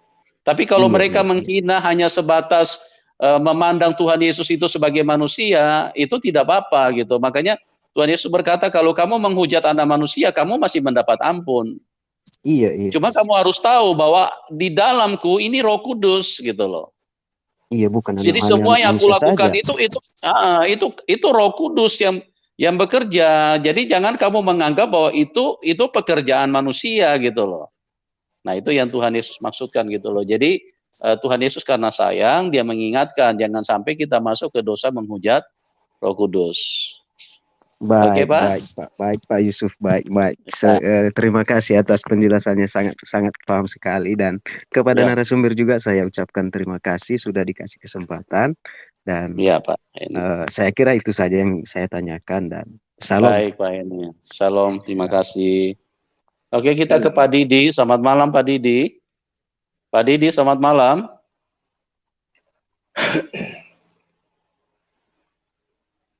Ya, bisa dengar?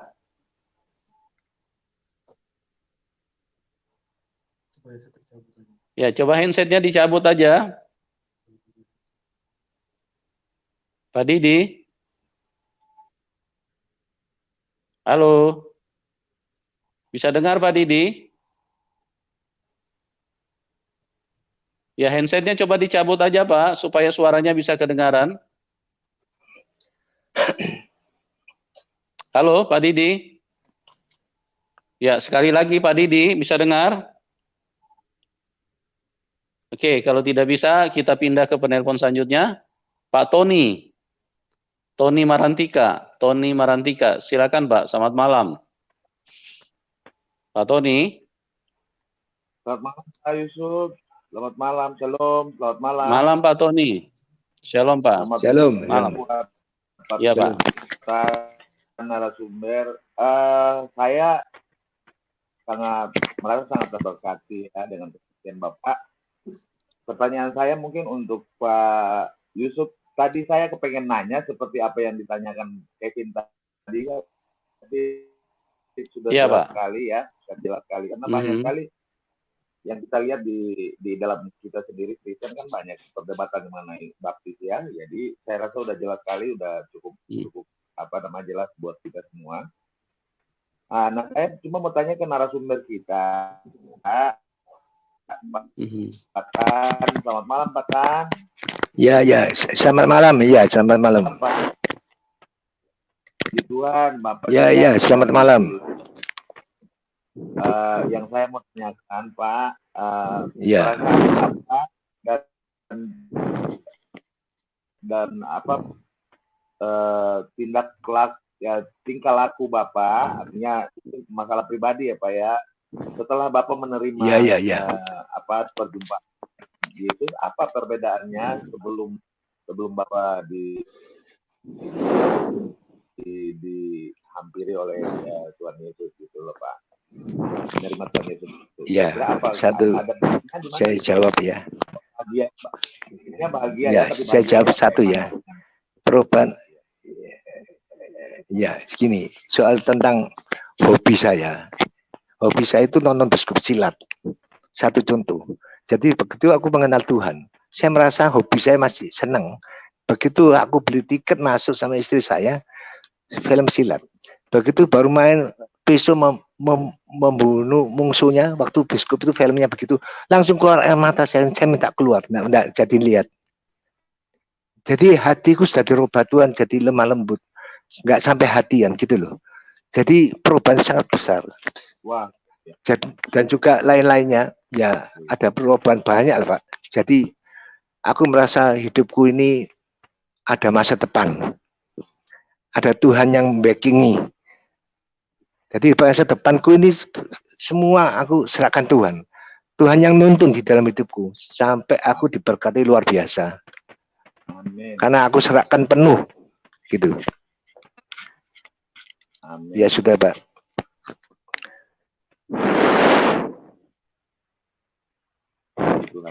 Puji Tuhan. Ya Pak, sampai bertemu ya. Puji Tuhan. Ya. Sebenarnya kan berarti apa yang kita lakukan dulu dalam yang Pak Yusuf bilang tadi bahwa kita setelah di baptis Islam berarti kita kubur sesuatu harus dari sifat, tingkah laku dan perbuatannya kita pasti penyertaan Tuhan ya dalam kasih karunia itu ada kebahagiaan para sekarang ya. Jadi Tuhan Pak sangat kita jangan suaranya kok kecil ya Pak? Pusing dengan yang lain-lain Pak, jalan tuh sangat memberkati. Oh sorry. Ya, terima kasih Pak Tony. Baik Pak, masih ada Pak mau ditanyakan? Iya, kan pasti ada iri hati, tapi buat kita yang sudah dihampiri Roh Kudus kan paling tidak kita mengampunilah, memaafkan dan tidak akan membalas ya Pak ya. biarkan saja. Iya, Pak. Tuhan yang Roh Kudus yang Iya, Pak. memimpin ya. Amin. Tuhan. Amin. Iya, amin. Terima Terima kasih, Pak. Tuhan Yesus memberkati. Pak Tony, Tuhan Yesus memberkati. Amin. Oke, kita Terima pindah kasih. ke Amin. Pak Budi. Pak Budi, selamat malam, Pak Budi. Halo, selamat malam, shalom. Shalom, selamat malam, Pak Budi. Halo, selamat malam, shalom. Iya. Ya, selamat malam, Pak. malam. Ya, jadi ya untuk Pak Tan Kim, artinya bahwa dengan pengalaman rohani, dengan pengalaman rohani yang dialami oleh Bapak berkaitan dengan mendoakan orang, jalanilah terus karena itulah adalah bagian dari karunia yang Tuhan anugerahkan buat Bapak. Jadi itu Amin. apapun yang dibicarakan oleh orang lain itu tidak perlu untuk ditanggapi. Nah, kita kembali ke firman Tuhan sebagaimana Amin. nanti Bapak bacakan di Pertama Korintus 7 ayat 7. Pertama Korintus 7 ayat 7. Pertama Korintus 7 ayat 7. Ya. Pak Manubulu bisa Pertama Korintus 7 ya, ayat 1 Korintus 7 ayat 7. Ya, kita tampilkan. Ya. Oke. Ya. Oke, namun demikian alangkah baiknya kalau semua orang seperti aku. Tetapi setiap orang menerima dari Allah karunia-Nya yang khas. Yang seorang karunia ini, yang lain karunia itu.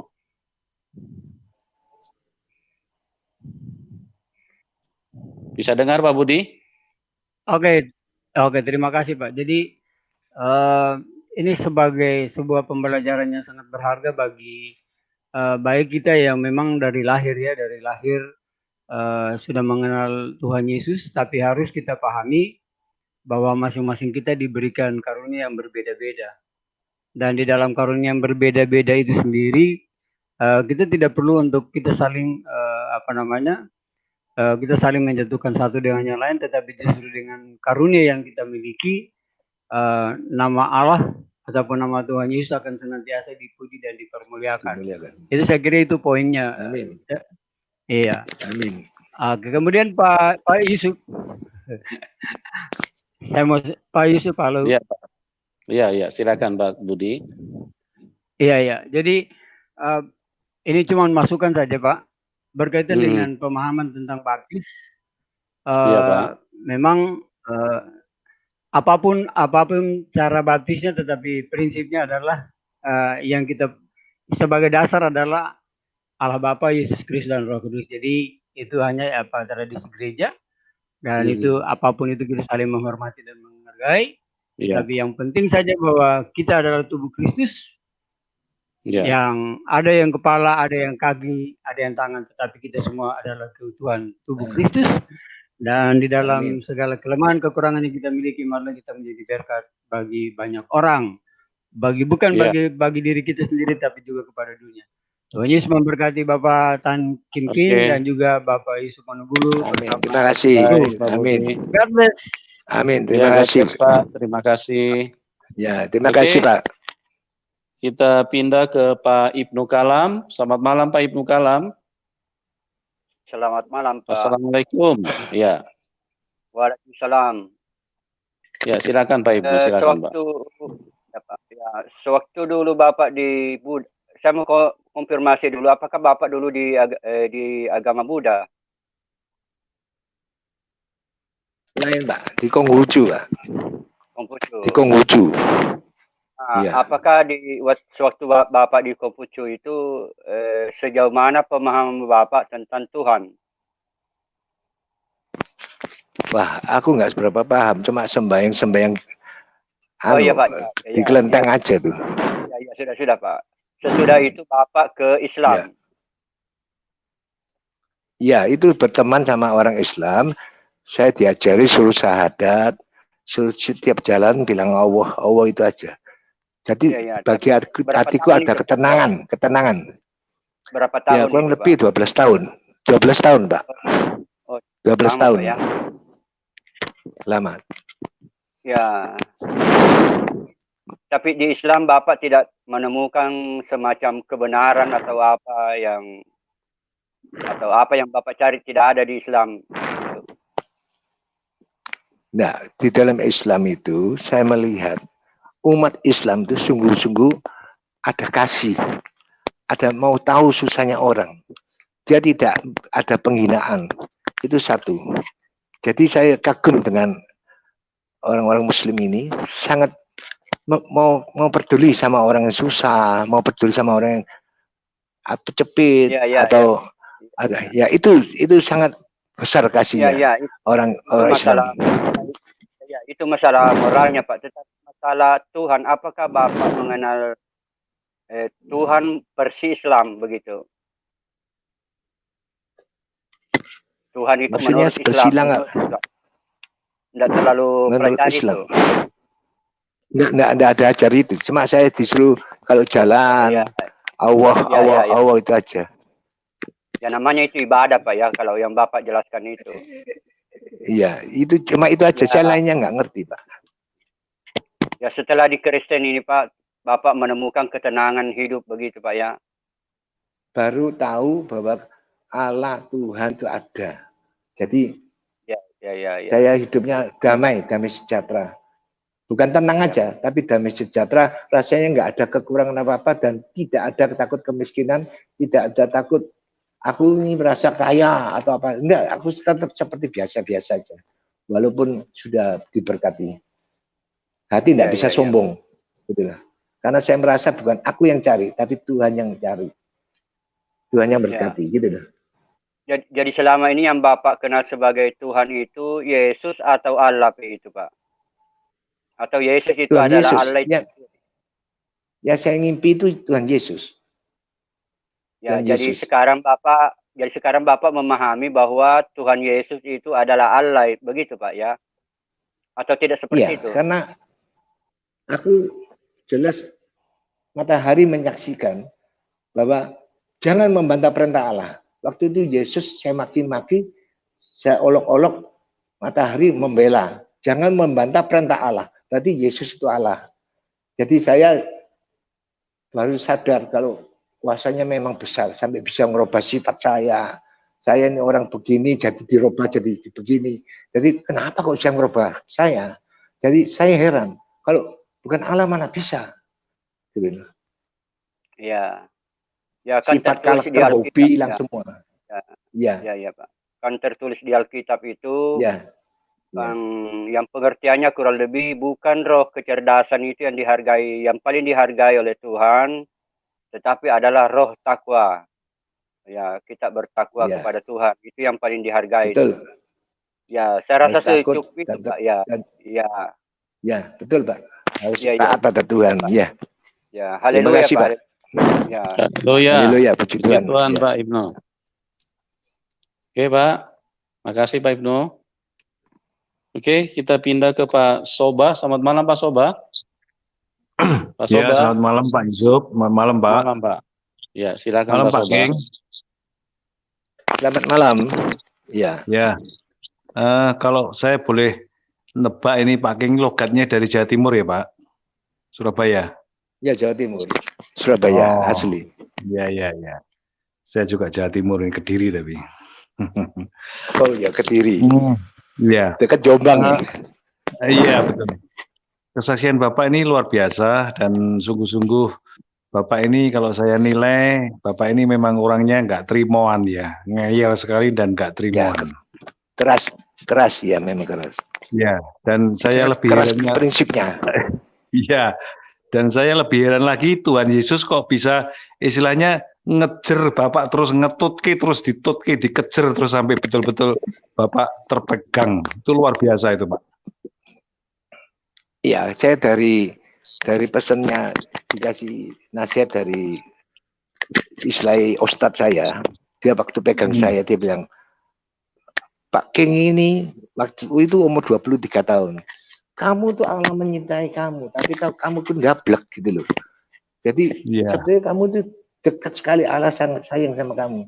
Nggak tahu dari lahir itu Pak. Saya nggak ngerti juga. Makanya itu bagi saya luar biasa. Teman saya tuh Sampai teman saya itu ustadz saya itu bilang, kamu tak jadikan murid saya, mau gitu. Dia karena tahu karakter saya gimana, sifat saya, ya termasuk ya aku juga orang keras, jadi gentleman, nggak pelin-pelan, nggak seneng ngomong yang nggak benar. Itu prinsip saya, jujur gitu loh. Susah ya susah, nggak kepingin sugih, ya itu sifat saya, Pak. Ya, itu Pak. Kalau saya boleh ngasih bahwa Tuhan betul-betul ngejar Bapak sampai kepegang ya, kecekel istilahnya, sampai kecekel. Ya. Dan itu kasih karunia Tuhan luar biasa, Pak. Itu kasih karunia Tuhan luar biasa, Pak. Tuhan punya rencana yang indah dan baik buat Pak King, luar biasa. Bapak, saya mau tanya juga lagi sekali lagi, keluarga Bapak gimana? Keluarga Bapak, mau dari saudara-saudara, ayah, ibu, atau keluarga besar Bapak setelah Bapak terima Yesus, gimana mereka tanggapannya? Ya, waktu aku keadaan masih miskin, waktu aku cerita saksi-saksi gitu, dia bilang, kalau kamu ngimpi Tuhan, pasti kaya. Orang kamu masih miskin kok. Mana bisa ngimpi Tuhan? Tuhan tuh kaya, bisa ngayakan orang. Saya dicaci maki, dihina-hina. Nah, kalau istri bilang, asal kamu dulu nikah sama saya pakai Konghucu. Sekarang kenapa kamu pakai Kristen? Kamu mengkhianati saya. Aku hanya bisa doa sama Tuhan. Kemudian Tuhan menjamah dia sampai dia bertobat.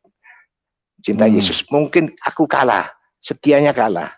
Karunia aku dapat banyak, tapi kesetiaannya istriku lebih setia daripada aku, gitu loh. Ya, saling mendukung. Kalau Pak, doa malam, doa malam segala. Kalau pagi bangun doa, itu dia paling taat itu. Dulu anti, sampai Alkitab dibuang di atas lemari ikan, nggak boleh lihat, sampai mau minta cerai, sampai minta mau bunuh diri, banyak cerita. Cuma saya nggak ada waktu untuk pakai di sini, jadi waktunya kurang, jadi saya singkat-singkat aja, yang penting-penting aja, Pak. Ya. Itu Pak, Bapak mendapat karunia khusus dari Tuhan itu, Pak, dan diuber terus sampai kecekel itu, Pak, istilahnya. Dia punya maksud luar biasa. Maju terus, Pak, untuk kemuliaan nama Tuhan. Terima kasih, Pak Yusuf. Terima kasih, Pak. Terima kasih, Pak. Terima kasih, Pak Soba. Tuhan berkati, Pak. Oke, kita ke Pak Sulaiman. Selamat malam, Pak Sulaiman. Pak Sulaiman. Selamat malam, Pak Yusuf Manopulu. Malam, Pak. Iya, Pak. Saya boleh nyapa narasumber. Silakan, Pak. Ya, selamat malam. Asuktan King. Ya, saya juga dari keturunan. Nama saya Sulaiman, tapi dari nenek dia karena marga saya Chung. Saya mau bertanya setelah Konghucu ya. Saya juga dulunya Konghucu, Om. Tapi papa mama membiarkan saya ke gereja gitu. Saya bebas memilih. Iya, saya bebas memilih. Udah saya nggak ngomong itu, tapi saya mau ada satu pertanyaan buat Asuk. Setelah mengenal Asuk kan nggak lagi bekerja, kan berbisnis gitu loh. Nah, bagaimana berbisnis secara Kristen? Itu aja. Berbisnis ya, aku ini nggak ada kepintaran ya, nggak ada kepintaran bikin baju wanita. Saya konveksi. Doa yang Tuhan, konveksi ya, garment. Saya waktu itu dipaksa sama satu teman, kamu bikin nanti saya kasihkan kamu kerjaan, bisa kerja sama orang. Halo? Iya. Nggak usah kerja sama orang. Kamu yang punya toko juga gitu, yang pabrik spray juga gitu. Saya didesak supaya lepas dari kerjaan, dan saya coba akhirnya saya bisa bikin patron, bisa bikin baby doll, itu semua aku yang bikin. Jadi aku nggak pakai les. Jadi memang Tuhan ngasih pintaran orang itu luar biasa. Asal kita tuh kita susah sedikit aja Tuhan tahu. Langsung Tuhan kekurangan saya apa itu langsung tahu. Jadi dia kasih hikmat sampai bikin patron, sampai saya akhirnya bukan terima jasa aja, malah produksi garment itu sampai 1 bulan 6.000 potong. tiap sampai laku 5 tahun satu model aja. Kok gak bosen-bosen loh yang beli itu. Sampai pelanggan-pelanggan itu bilang, aku yang jual itu bosen, tapi orang-orang kok gak bosen cari modelmu terus. Saya 5 tahun sampai saya bisa beli rumah. Jadi Tuhan tuh sangat indah, sangat baik, sangat memberi kita masa depan gitu. Soalnya sebab saya pernah kan bilang sama Tuhan. Ya terus kan. Banyak apa, Pak? Enggak soal berbisnis ya. Halo? Maksud saya kalau secara dagang kan biasanya orang-orang kita nih kebanyakan soal harga tuh nggak mau jujur gitu. Misalkan mau cuannya banyak gitu. Itu gini, Pak. Itu lihat situasi. Memang kalau waktu aku produksi itu nggak bisa mahal harganya. Saingannya banyak. Nah, belakangan ini anak saya yang lanjutkan.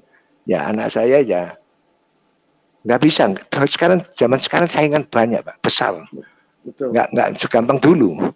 Dulu kan bisa ngegok ya. Nggak bisa. Dan juga kita lakukan penuh kasih. Dan saya bilang sama anak saya, kalau kamu kulaan, jangan syukur kula. Kamu nggak kasihin bakulmu kalau ambil, sudah percaya kamu, ambil pas nggak laku, modalnya habis. Mereka cuma modal 5 juta, 10 juta. Jadi kamu doa sama Tuhan, minta yang baik untuk bakul. Bakul ini supaya nggak habis modalnya. Dan juga bisa untung mereka. Carikan yang bagus, yang bisa dijual, bisa untung. Saya pesan anak-anakku gitu, jangan sampai merugikan bakul-bakul yang miskin-miskin itu, yang modalnya terbatas. Saya sangat menjaga itu, jangan sampai mementingkan diri sendiri, nggak boleh. Harus mikirkan orang lain. Kalau selama kita mikirkan orang lain, Tuhan Yesus mikirkan kita, gitu. Iya. Kalau kita kejam sama orang lain, Tuhan Yesus juga kejam sama kita. Oke. Itu pasti itu, sudah nggak bisa dilawan. Oke, terima kasih Pak.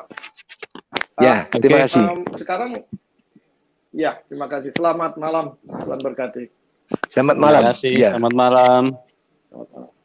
Oke, kita ke Agape. Selamat malam, Pak Agape. Ya, shalom, selamat malam, Pak Tan, Pak Yusuf. Shalom. Ya. Iya, saya ingin tanya ke Pak Tan ya. Kesaksian yang sangat luar biasa ya, yang kami dapat dari sini ya, karena ada kesamaan dengan karunia yang Tuhan berikan pada saya ya. Cuma begini Pak Tan, yang jadi masalah ini begini. Misalkan misalkan kita ada orang minta doa, satu hari itu 5 orang. Itu kita tidak bisa mengingat Pak petunjuk Tuhan. Kayak kita kan lihat TV, kayak lihat sponsor lewat itu loh Pak. Jadi sehingga tidak bisa mengingat salah satu. Kalau misalkan sehari ini orang minta doa 5 orang, itu petunjuknya muncul semua, jadi tidak ada yang diingat. Itu kelemahannya Pak. Itu gimana menurut Bapak itu? Kalau saya biasanya ya itu harus pimpinan Tuhan. Kalau saya digerakkan ketemu orang itu. Halo. Nah, orang itu memang Pak Agape, mungkin YouTube-nya bisa dimatiin dulu. Oh, enggak nyalakan YouTube. Enggak nyalakan YouTube kita. Oh, soalnya feedback, Pak. Halo. Oh, iya. Enggak ada, Pak. Mungkin Pak jelaskan di Pak Agape di mute aja, Pak. Oh, iya, oke. Siap, makasih, Pak. Halo, dengar ya? Halo. Ya, Pak King, silakan, Pak. Halo. Dengar ya? Iya, dengar, Pak. Iya, Bapak, dengar, Pak. Ya. Jadi saya ini bukan saya nggak dipimpin pendeta tuh, ayo kamu doa ini, enggak. Saya ini fleksibel Pak. Jadi kadang-kadang bukan hanya doa untuk orang sakit atau apa. Saya banyak masalah menangkan jiwa yang mundur dari Kristen. Konghucu itu banyak itu. Waktu berapa tahun yang lalu tuh banyak ditemukan pasien-pasien seperti Tuhan tuh gimana, Halo, dengar Pak? Halo? Iya Pak, Halo? dengar. Iya Pak, iya dengar Pak. Ada satu contoh, ya. Aku sudah aku suruh diajak istriku ke gereja. Aku nggak percaya, banyak orang gereja tuh, saya menerima cek ini semua kosong dari orang gereja ini. Pas saya ini nggak ada pengalaman sekolah Alkitab juga ada. Cuma saya tanya dia, Bapak ini hari diberkati ini dari mana? Oh, saya ini banyak amal kok. Banyak amal. Kalau agama saya Konghucu, istri saya Kristen. Amalnya gimana? Pokoknya saya amal, kata sering nolong orang pakai uang. Kalau agama Konghucu pun saya nggak tahu sembahyang. Oh, jadi hasil amalmu itu bagus apa enggak? Aku tanya gitu. Wah ini kok, aku mau tanya engkau. Kalau aku sudah amal-amal gitu semua nggak bayar, malah kelihatan aku nggak mau nyapa seperti di siwa, itu gimana kok? Nah, kamu tadi bilang sembahyang itu percuma sama Tuhan atau sama dikong. Nah, kamu sekarang kok bilang amal yang utama. Setelah amal kamu sakiti orang. Loh, orang itu enggak salah yang menyakiti kamu tuh. Karena apa? Karena sebelumnya kamu disakiti orang itu kamu sudah menyakiti Tuhanmu. Sebab kamu nggak tahu sembahyang, nggak tahu ucapan syukur dan nggak tahu terima kasih. Jadi setiap orang kalau ada berkat, sehat itu ingat kerjaan rame, ingat ini bukan kepintaran kita, bukan rezeki dari kita yang usaha, ini Tuhan yang beri. Kalau kita ingat itu terus, selama ingat itu terus, bukan kepintaranku, bukan rezekiku, tapi Tuhan yang memberi. Kalau nggak ada Tuhan, aku nggak bisa dapat. Ini prinsipku, Pak. Jadi saya soal lainnya tuh, ya pokoknya saya ngajari orang-orang seperti itu. Oh iya, iya Pak. Iya, masalahnya begini Pak. Kita juga sama Tuhan kasih karunia seperti Bapak, sehingga kita juga dimusuhi oleh pendeta. Ya, pada saat itu, pada saat itu ada orang itu ketempelan arwah itu sampai hampir 3 bulan Pak, tidak sembuh-sembuh pada saat itu. Sehingga keluarga itu karena lihat saya sering pelayanan mengusir-ngusir roh-roh jahat itu, sehingga karena tidak sembuh-sembuh manggil saya pada saat itu, ya. Ya, betul. Ya saya dengan rendah hati ya, saya tidak mau sombong, tidak menganggap sok rohani. Akhirnya pendeta itu juga saya ajak ke rumahnya. Akhirnya tak tanyai Pak pendeta itu, Pak, sampean tahu bentuk setannya seperti apa, wujudnya seperti apa? Oh, dia bilang tidak tahu. Karena setiap mimpi dari Tuhan kan kita uji itu dari Tuhan atau bukan ya.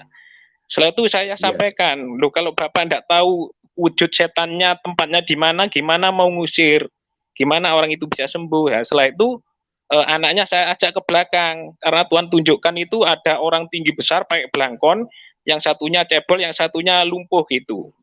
Setelah saya ajak ke belakang, saya tunjukkan, Mas, sampean kalau tidak percaya, di bawah pohon besar ini ada makam liar.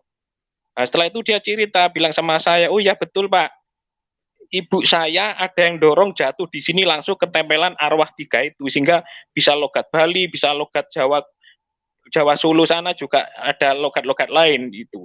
Sehingga setelah itu kita doakan, ya puji Tuhan sampai sekarang sembuh. Nah, di situ. Jadi memang kita harus seluruh hamba-hamba Tuhan harus paham akan hal itu supaya kita dirangkul lah, supaya kita melengkapi pelayanan itu untuk menolong orang-orang yang membutuhkan pertolongan Tuhan. Betul. Iya.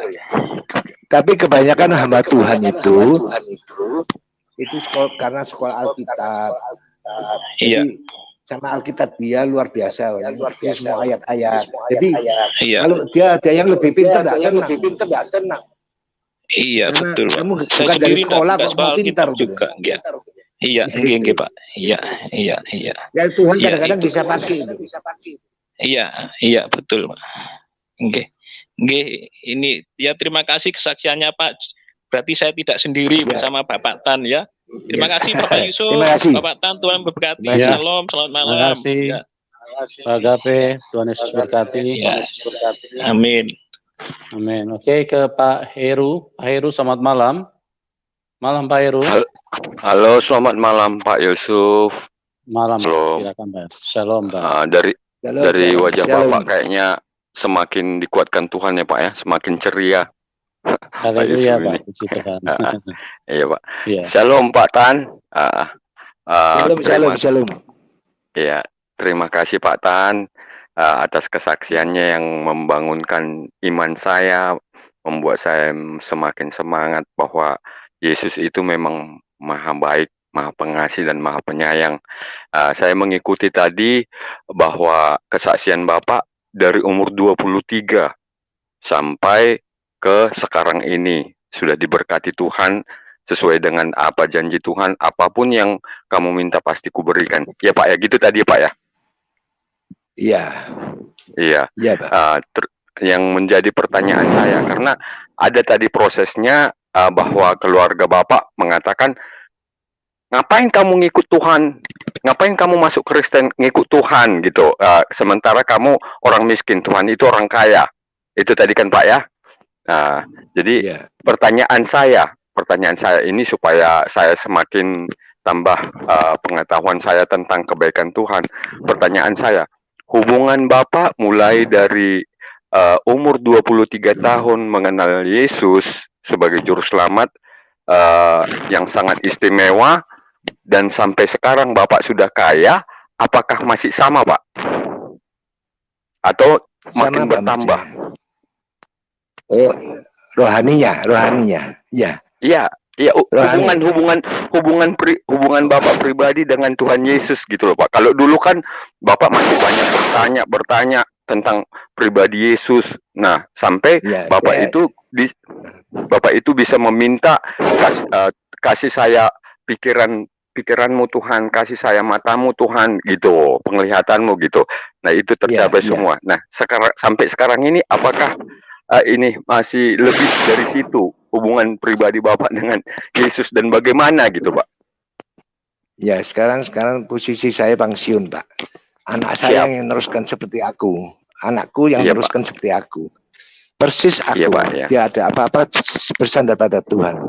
Kuasa Tuhan bekerja terus di tempat anakku. Jadi aku karena sudah nggak bisnis, jadi aku ya cuma bilang anakku, kamu jangan sombong, ini semua berkat Tuhan. Tak ingatkan aja.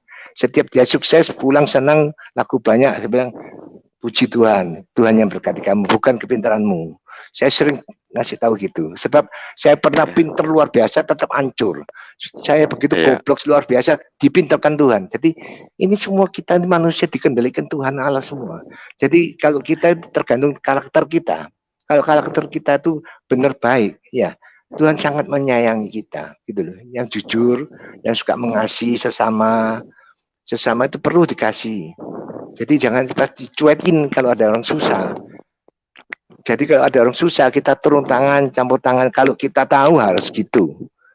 Dan juga sama karyawan ya, sama karyawan. Memang dia kalau Muslim, kita ajarin dia, kasih waktu dia sholat, jangan dilarang. Karena di dalam pekerjaan kita, kalau karyawan tidak kenal Tuhan juga tidak baik Pak. Nggak kenal Allah. Jadi kita harus menatar agama lain pun juga harus ibadah, harus taat. Itu prinsip saya. Iya. Ya gitu Pak. Itu kan ekspresi Bapak tentang menjalankan kasih yang diajarkan Tuhan Yesus ya Pak ya. Yang mau saya tanya, hubungan komunikasi atau keintiman Bapak dengan Tuhan sekarang ini sudah kaya bahkan sudah pensiun gitu loh. Apakah masih sama? Tuhan itu selalu menampakkan diri atau memberitahukan sesuatu sama Bapak secara pribadi seperti dulu gitu Pak? Enggak, itu Tuhan itu melalui apa ya, seperti kita ini sekarang itu seperti apa ya, di dalam itu ada satu tanda bahwa gini harus gini, itu rasanya Tuhan yang bekerja. Kalau soal masalah kesetiaan kita itu bukan hanya di dalam sembahyang atau doa atau bersekutu terus, itu Tuhan pasti cinta. Pak King, perilaku kita. Pak King, ya. Maksudnya begini, maksudnya pertanyaan Pak Heru, Bapak sekarang dengan Tuhan Yesus hubungannya gimana Pak? Tambah dekat apa biasa saja apa bagaimana Pak? Maksudnya seperti itu. Ya. Saat ini Bapak punya hubungan dengan tambah dekat. Tambah dekat, dan juga saya mau bersaksi ini. Kalau aku nggak dekat, mungkin aku mau bersaksi. Siap Pak, siap. Iya, artinya komunikasi Bapak itu masih terjalin sangat-sangat baik dengan Tuhan Yesus ya Pak ya, seperti Bapak kalau ada masalah gitu kan, selalu Tuhan Yesus itu memberitahukan kepada Bapak gitu ya Pak ya, Pak. Iya, sekarang seperti gini Pak. Bapak kalau punya putra putri ya waktu kecil Bapak didik sampai dia pandai pintar, sudah mahasiswa, sudah kerja, masa dididik terus Pak.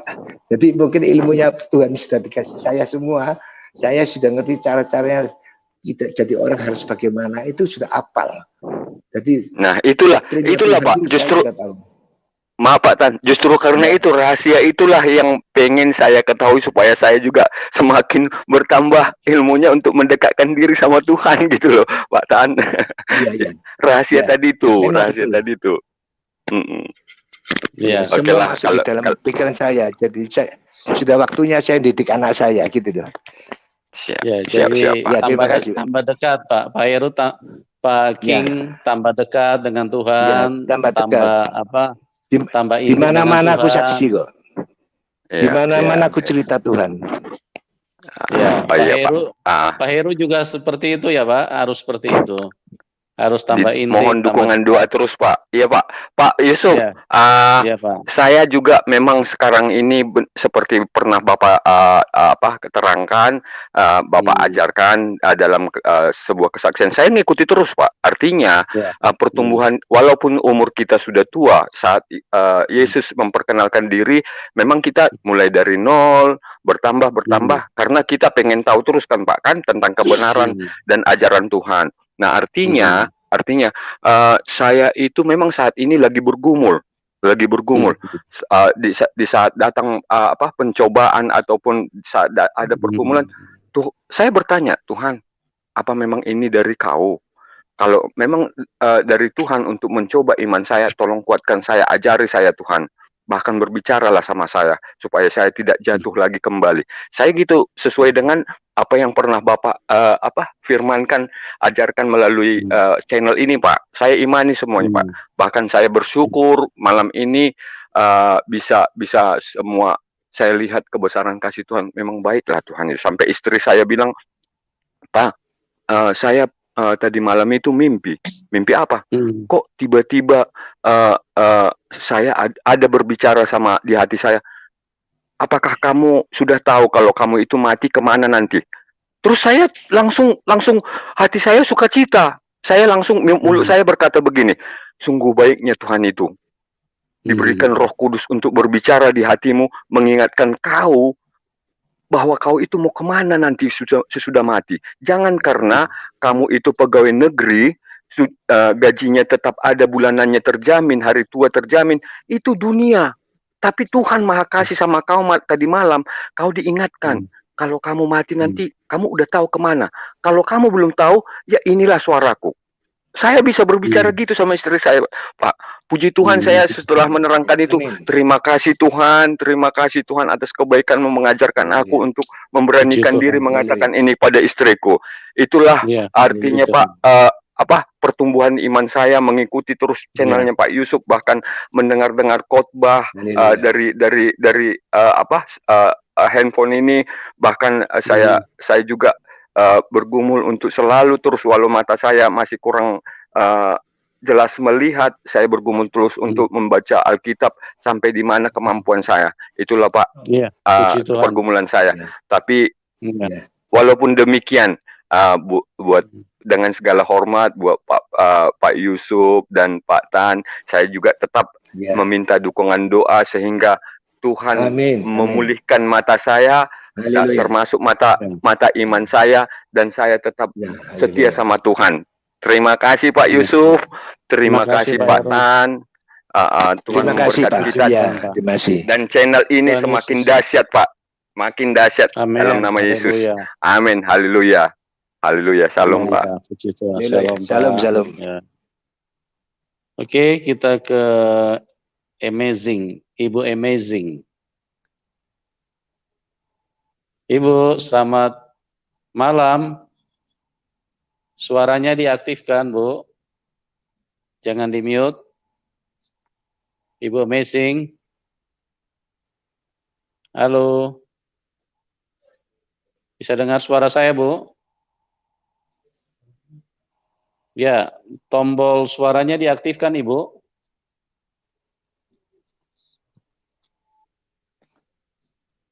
Tombol suaranya diaktifkan supaya suaranya bisa kedengaran.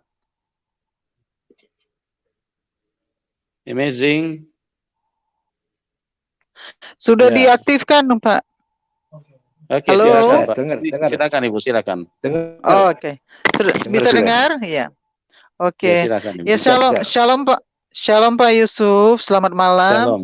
Malam. Ya, shalom juga untuk Pak Tan ya, Pak Tan. Shalom ya. Selamat malam Pak.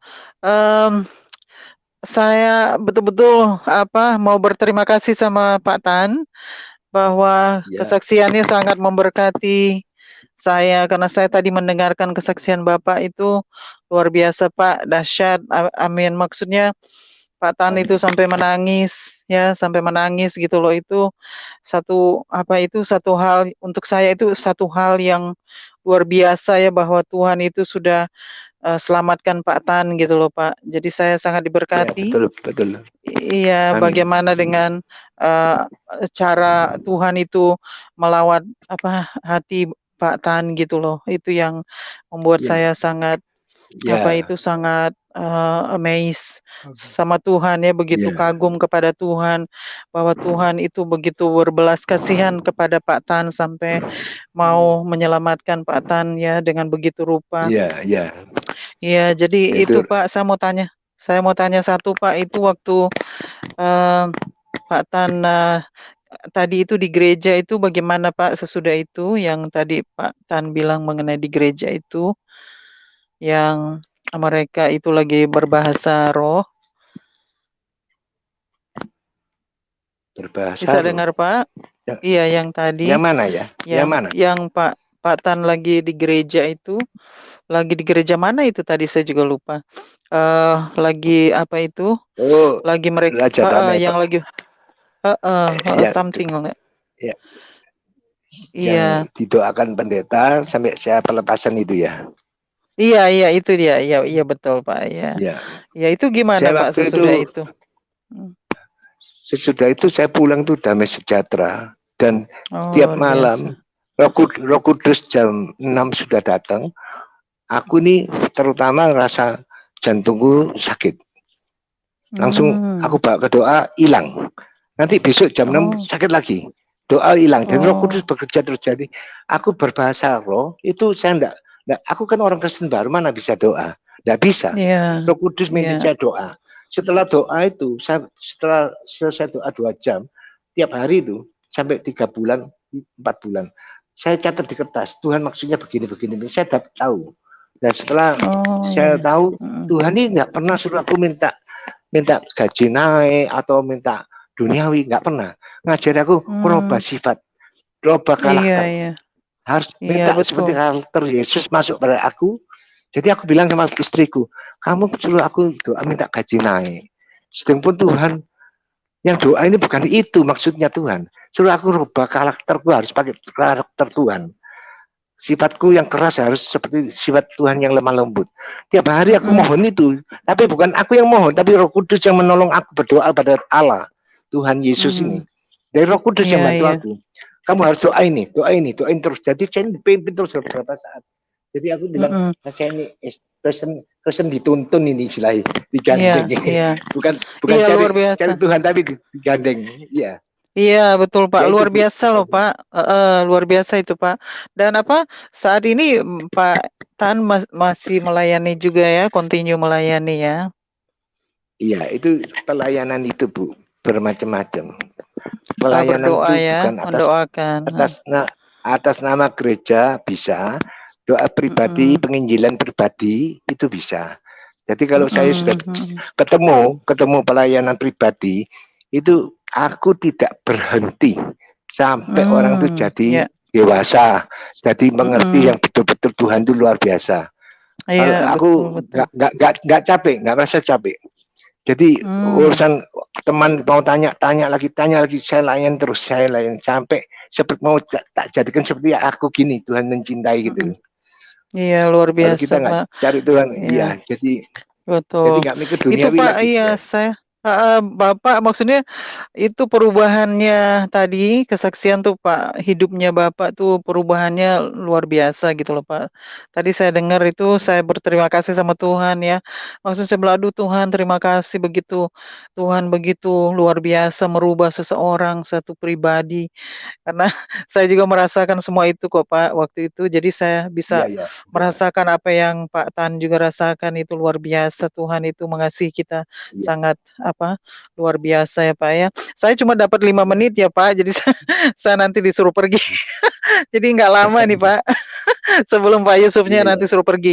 Iya jadi Pak, aduh terima kasih Pak ya. Saya sangat diberkati dengan kesaksian Pak Tan. Terima kasih. Biar Ya, Pak terima Tan kasih. dan keluarga dipakai Tuhan ya luar biasa ya. Semakin Amin, dahsyat amin, dipakai amin, Bu. Tuhan ya Pak. Ya dan Ya, kami juga akan Ibu turut juga, berdoa ya. untuk iya, Ya. iya pasti Pak, pasti. Dan saya akan turut berdoa terus ya untuk Pak Tan dan Ya, keluarganya. Jadi ya, terima terima kasih loh kasih, Pak Pak. sekali lagi Terima ya. kasih. Jadi tetap Ya, terima semangat kasih. Pak, Ya. tetap semangat. Iya. Amin, amin, Iya. amin. Ya. Amin. Iya, Pak Terima Yusuf kasih. terima kasih. Terima kasih untuk Ya, waktunya Pak ya. terima kasih. Iya, Ya, selamat malam. ya puji Tuhan. Shalom. Selamat malam, shalom Ibu.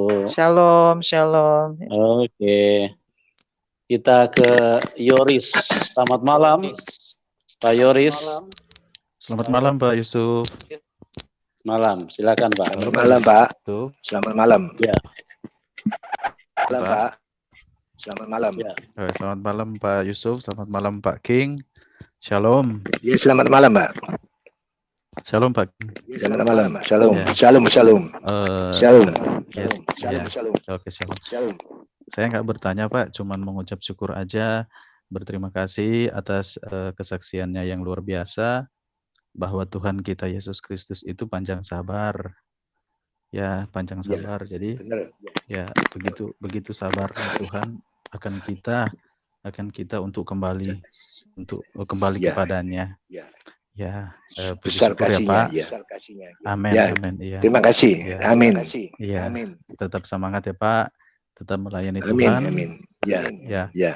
ya, Ya. ya. Itu Haleluya. aja ya, Pak. Terima kasih. Terima Pak kasih. Yusuf. Halo. Ya, Ya, iya Pak. Silakan Pak. Pak. Saya cuma mau. Jadi dari kemarin saya masuk tapi susah banget ya. Saya Iya juga Pak. tadi sempat ngikutin channelnya Pak Mono Arfa ya yang sore tadi ya. Jadi agak ya saya sempat ikut coba masuk tapi susah banget. Ya saya saya berterima kasih puji Tuhan bahwa ya masalah yang kemarin itu udah beres ya Pak. Saya sedikit mengikuti tadi dan saya mau menyaksikan aja bahwa Roh Kudus itu halo Pak.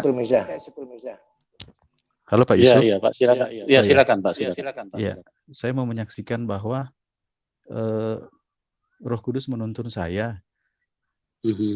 Saya mengikuti YouTube channel YouTube-nya Pak Yusuf ini dan saya merasakan bahwa Tuhan menjamah saya yang saya dari kecil memang udah Kristen. Dari kecil udah tahu tentang Tuhan Yesus. Tapi memang bisa dibilang saya ya bisa agak besar suaranya Pak. Iya, ya bisa dibilang saya masih KTP. Nah, setelah saya ikut channelnya Pak Yusuf ini, saya merasa diberkati dan Roh Kudus menjamah saya untuk ayo kembali kepada Tuhan, kembali kepada kepada Juru Selamat. Makanya itu tadi saya mencoba masuk di channelnya Pak Mono Arfa, cuman memang susah banget. Jadi saya saya nggak mau berdebat cuman saya pengen menyaksikan aja ke Bapak MYM bahwa saya diberkati mengikuti channelnya Pak Yusuf. Dan itu ya memang Roh Kudus yang menjamah saya. Jadi saya pengen menyaksikan aja gitu Pak. Saya nggak mau menyanggah beliau, nggak mau menyanggah beliau, cuman saya pengen menyaksikan aja ke Bapak MYM bahwa Pak saya dijamah Roh Kudus loh. Jadi saya merasa bahwa oh iya ya Tuhan itu benar-benar sayang sama saya gitu loh. Jadi meskipun saya hidup dalam dosa, meskipun saya kotor, saya najis, saya udah pokoknya buruk lah. Tapi Tuhan sayang sama saya, seperti sama Pak King, panjang sabar Tuhan Yesus. Panjang sabar, saya merasakan itu. Saya merasakan itu bahwa Tuhan itu sabarnya panjang sekali. Suaranya bisa agak besar, Pak. Oh iya, Pak. Makanya puji syukur, Pak. Saya berdoa acara Pak Yusuf ini mudah-mudahan panjang ya, Pak. Tetap terus. Dan ini, Pak, memberkati sekali kok ini. Lepas dari komentar-komentar yang agak-agak gimana, ya sudahlah, biarinlah. Yang penting kan kita intinya kita mau mencari jiwa ya, Pak. Yang penting banyak jiwa yang diselamatkan, banyak jiwa yang boleh dibawa kembali kepada Tuhan Yesus. Intinya sih itu. Kalau ada omongan yang bagaimana ya kita berdoa aja. Ya berdoa aja. Mudah-mudahan kita saling support biar apa namanya? Biar pekerjaan Tuhan dapat berjalan dengan baik dan lancar. Dan saya puji Tuhan sekarang ya saya tetap terus berjuang dengan iman kepada Tuhan Yesus. Saya minta Tuhan kuatkan saya hari lepas hari biar dimampukan untuk melewati semuanya ya kehidupan di dalam dunia ini. Ada ya itu aja ya itu aja Pak Yusuf. Puji Tuhan. Terima kasih Pak Yoris. Ya maju terus di dalam Tuhan. Ya itu aja. Pak. Terima kasih Pak Yusuf atas kesempatan buat saya. Pak. Ya selamat malam Pak Yusuf. Selamat malam Pak King. Ya. Ya, halo. Ya. Tadi diambil. Ya, Pak King bisa dengar saya? HP saya baterainya habis. Sekarang ganti HP baru. Ya. Teman-teman mohon sabar ya. Pak King lagi ganti HP karena nomor HP yang dipergunakan tadi sedang off. Kehabisan baterainya lemah, lowbat. Ya. Kita berharap Pak King bisa segera masuk. Iya. Pak King, handsetnya ada, Pak? Handset di telinga? Sebentar. Handset untuk taruh di telinga ya, Pak?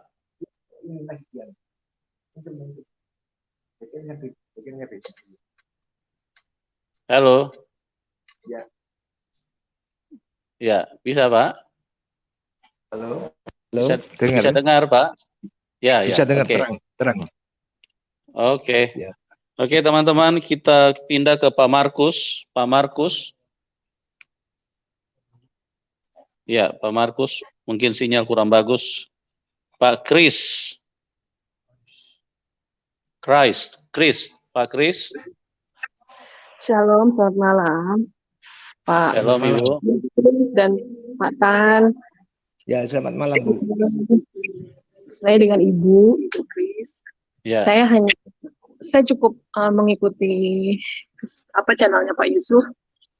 Iya, Bu. Jadi saya mau kasih masukan sedikit ya, bahwa jadi saya melihat benar-benar begitu pergerakan Tuhan ya, melalui apa yang disaksikan para murtadin itu mempengaruhi banyak, dan itu pergerakan itu Tuhan terus bekerja di dalamnya, ada kuasa Tuhan di dalamnya. Dan orang yang mendengarnya pun Tuhan jamah gitu. Nah, itu pergerakan itu ada tentu nggak mungkin iblis suka gitu loh. Berusaha untuk dialihkan. Nah, 2 kali dialihkan kan masalah. Jadi fokus yang tadinya begitu besar kuasa Tuhan mengalir ya, seperti tsunami gitu ya kalau menurut saya. Maksudnya kerja itu terpecah karena masalah 4 soal Tritunggal, dan terpecah lagi. Hal ini saya hanya ingin memberi masukan dan anak-anak Tuhan, terutama Bapak, supaya tetap fokus. Jadi itu hanya pengalihan, bukan saya menuduh mereka itu dengan bahasa mungkin kasarnya dipakai iblis gitu ya untuk mengalihkan pekerjaan Tuhan, tapi supaya lebih fokus gitu loh, tidak terlalu termakan oleh hal-hal seperti itu kayak terlalu nggak penting gitu ya, karena begitu banyak orang yang diubah yang melalui apa yang Bapak lakukan itu, dan yang melihatnya itu merasakan sungguh-sungguh kuat Tuhan turut bekerja. Dan ini bukan hanya menjamah Indonesia, menjamah sampai ke ujung bumi ya, karena ini udah sampai kemana-mana. Orang yang menelpon Bapak pun dari luar negeri, dari mana aja. Jadi saya percaya juga Tuhan juga pakai Indonesia untuk menjamah orang-orang yang di luar negeri itu menjadi suam, tidak membutuhkan Tuhan, dan mereka merasa bahwa kuasa Tuhan itu nggak ada. Mereka bergantung dengan kekayaannya, kemampuannya, kepandaiannya. Tapi melalui yang disaksikan ini, mata kita dialihkan melihat bahwa Tuhan masih bekerja, Tuhan mengasihi, Tuhan nggak pernah berhenti bekerja, dan betapa Tuhan mengasihi kita gitu. Jadi nggak usah terlalu penting kayak hal-hal yang nggak itu. Jadi hanya membuat orang teralih.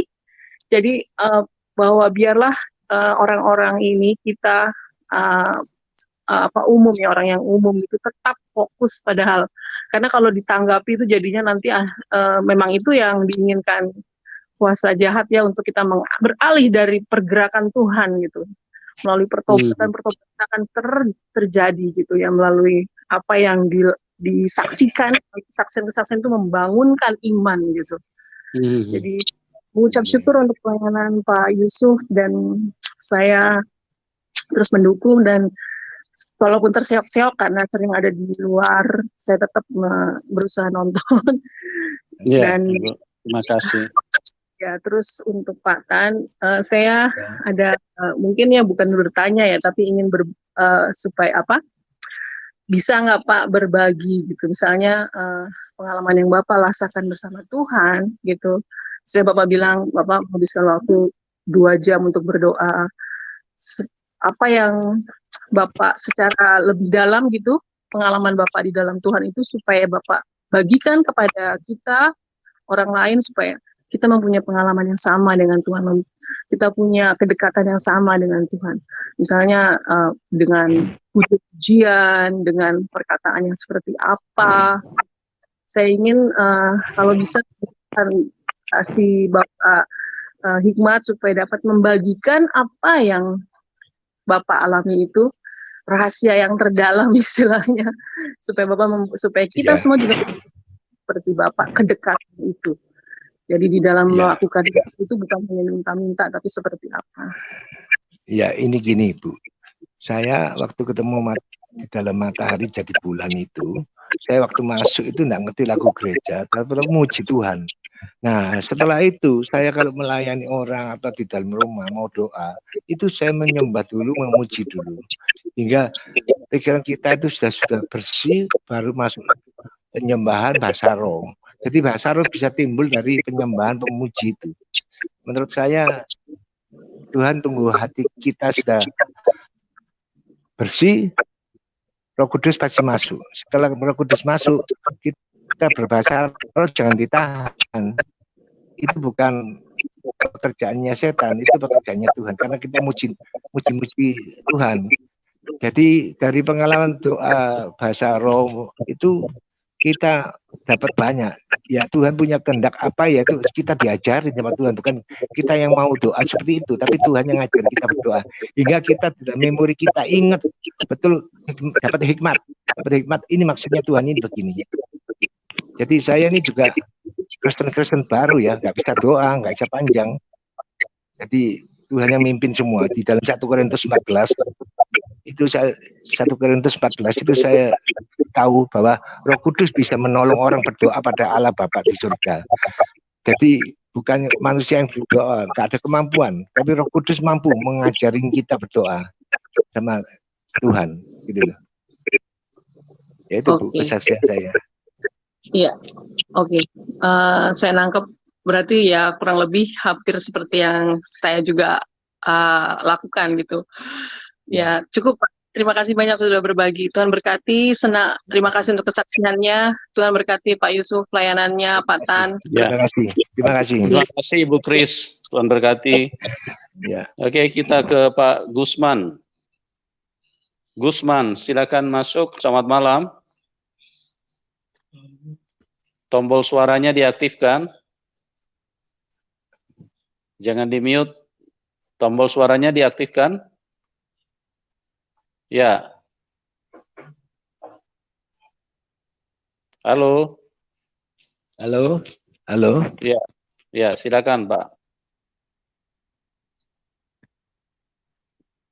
Halo, silakan, Pak Gusman. Halo, ya. Ya, silakan, Pak. Tombol suaranya jangan di-mute, Pak. Jangan diaktifkan tombol suaranya. Tombol di bawah, ya, oke. Silakan, Pak. Suaranya nggak ada, Pak Gusman. Handsetnya dicabut aja, Pak. Pak Gusman. Jangan di-mute, Pak. Jangan tombol suaranya diaktifkan, Pak. Halo. Handsetnya dicabut aja, Pak. Supaya suaranya bisa terdengar. Halo. Sekali lagi, Pak Gusman, tombol suaranya jangan di-mute, jangan di-mute. Diaktifkan suaranya, Pak, tombol suara, ya. Oke, bisa dengar Pak Gusman? Halo? Ya, nggak bisa, kita pindah ke Peter. Peter, selamat malam Pak Peter. Ya, suaranya jangan di-mute. Tombol suaranya jangan di-mute. Diaktifkan tombol suaranya. Ya, selamat malam Pak Yusuf. Salam. Shalom Pak, selamat malam. Silakan Pak. Selamat malam Pak Tan. Mohon izin malam. Pak Yusuf. Saya hanya Ya, ingin Pak. menanggapi pertanyaan tadi mengenai baptisan Pak Yusuf. Jadi Ya, Pak. tadi ada satu Bapak yang nanya mengenai baptisan. Jadi sebetulnya dasarnya itu, kalau Pak Yusuf boleh menunjukkan, Matius 28 ayat 19, Pak. Iya, Matius 28 ayat 19. Iya. Sampai dengan Matius 20. 28 ayat 19. Jadi 19 sebetulnya sampai 20. ayat ini yang kita kenal dengan amanat agung Tuhan Yesus kan Pak ya. Ya.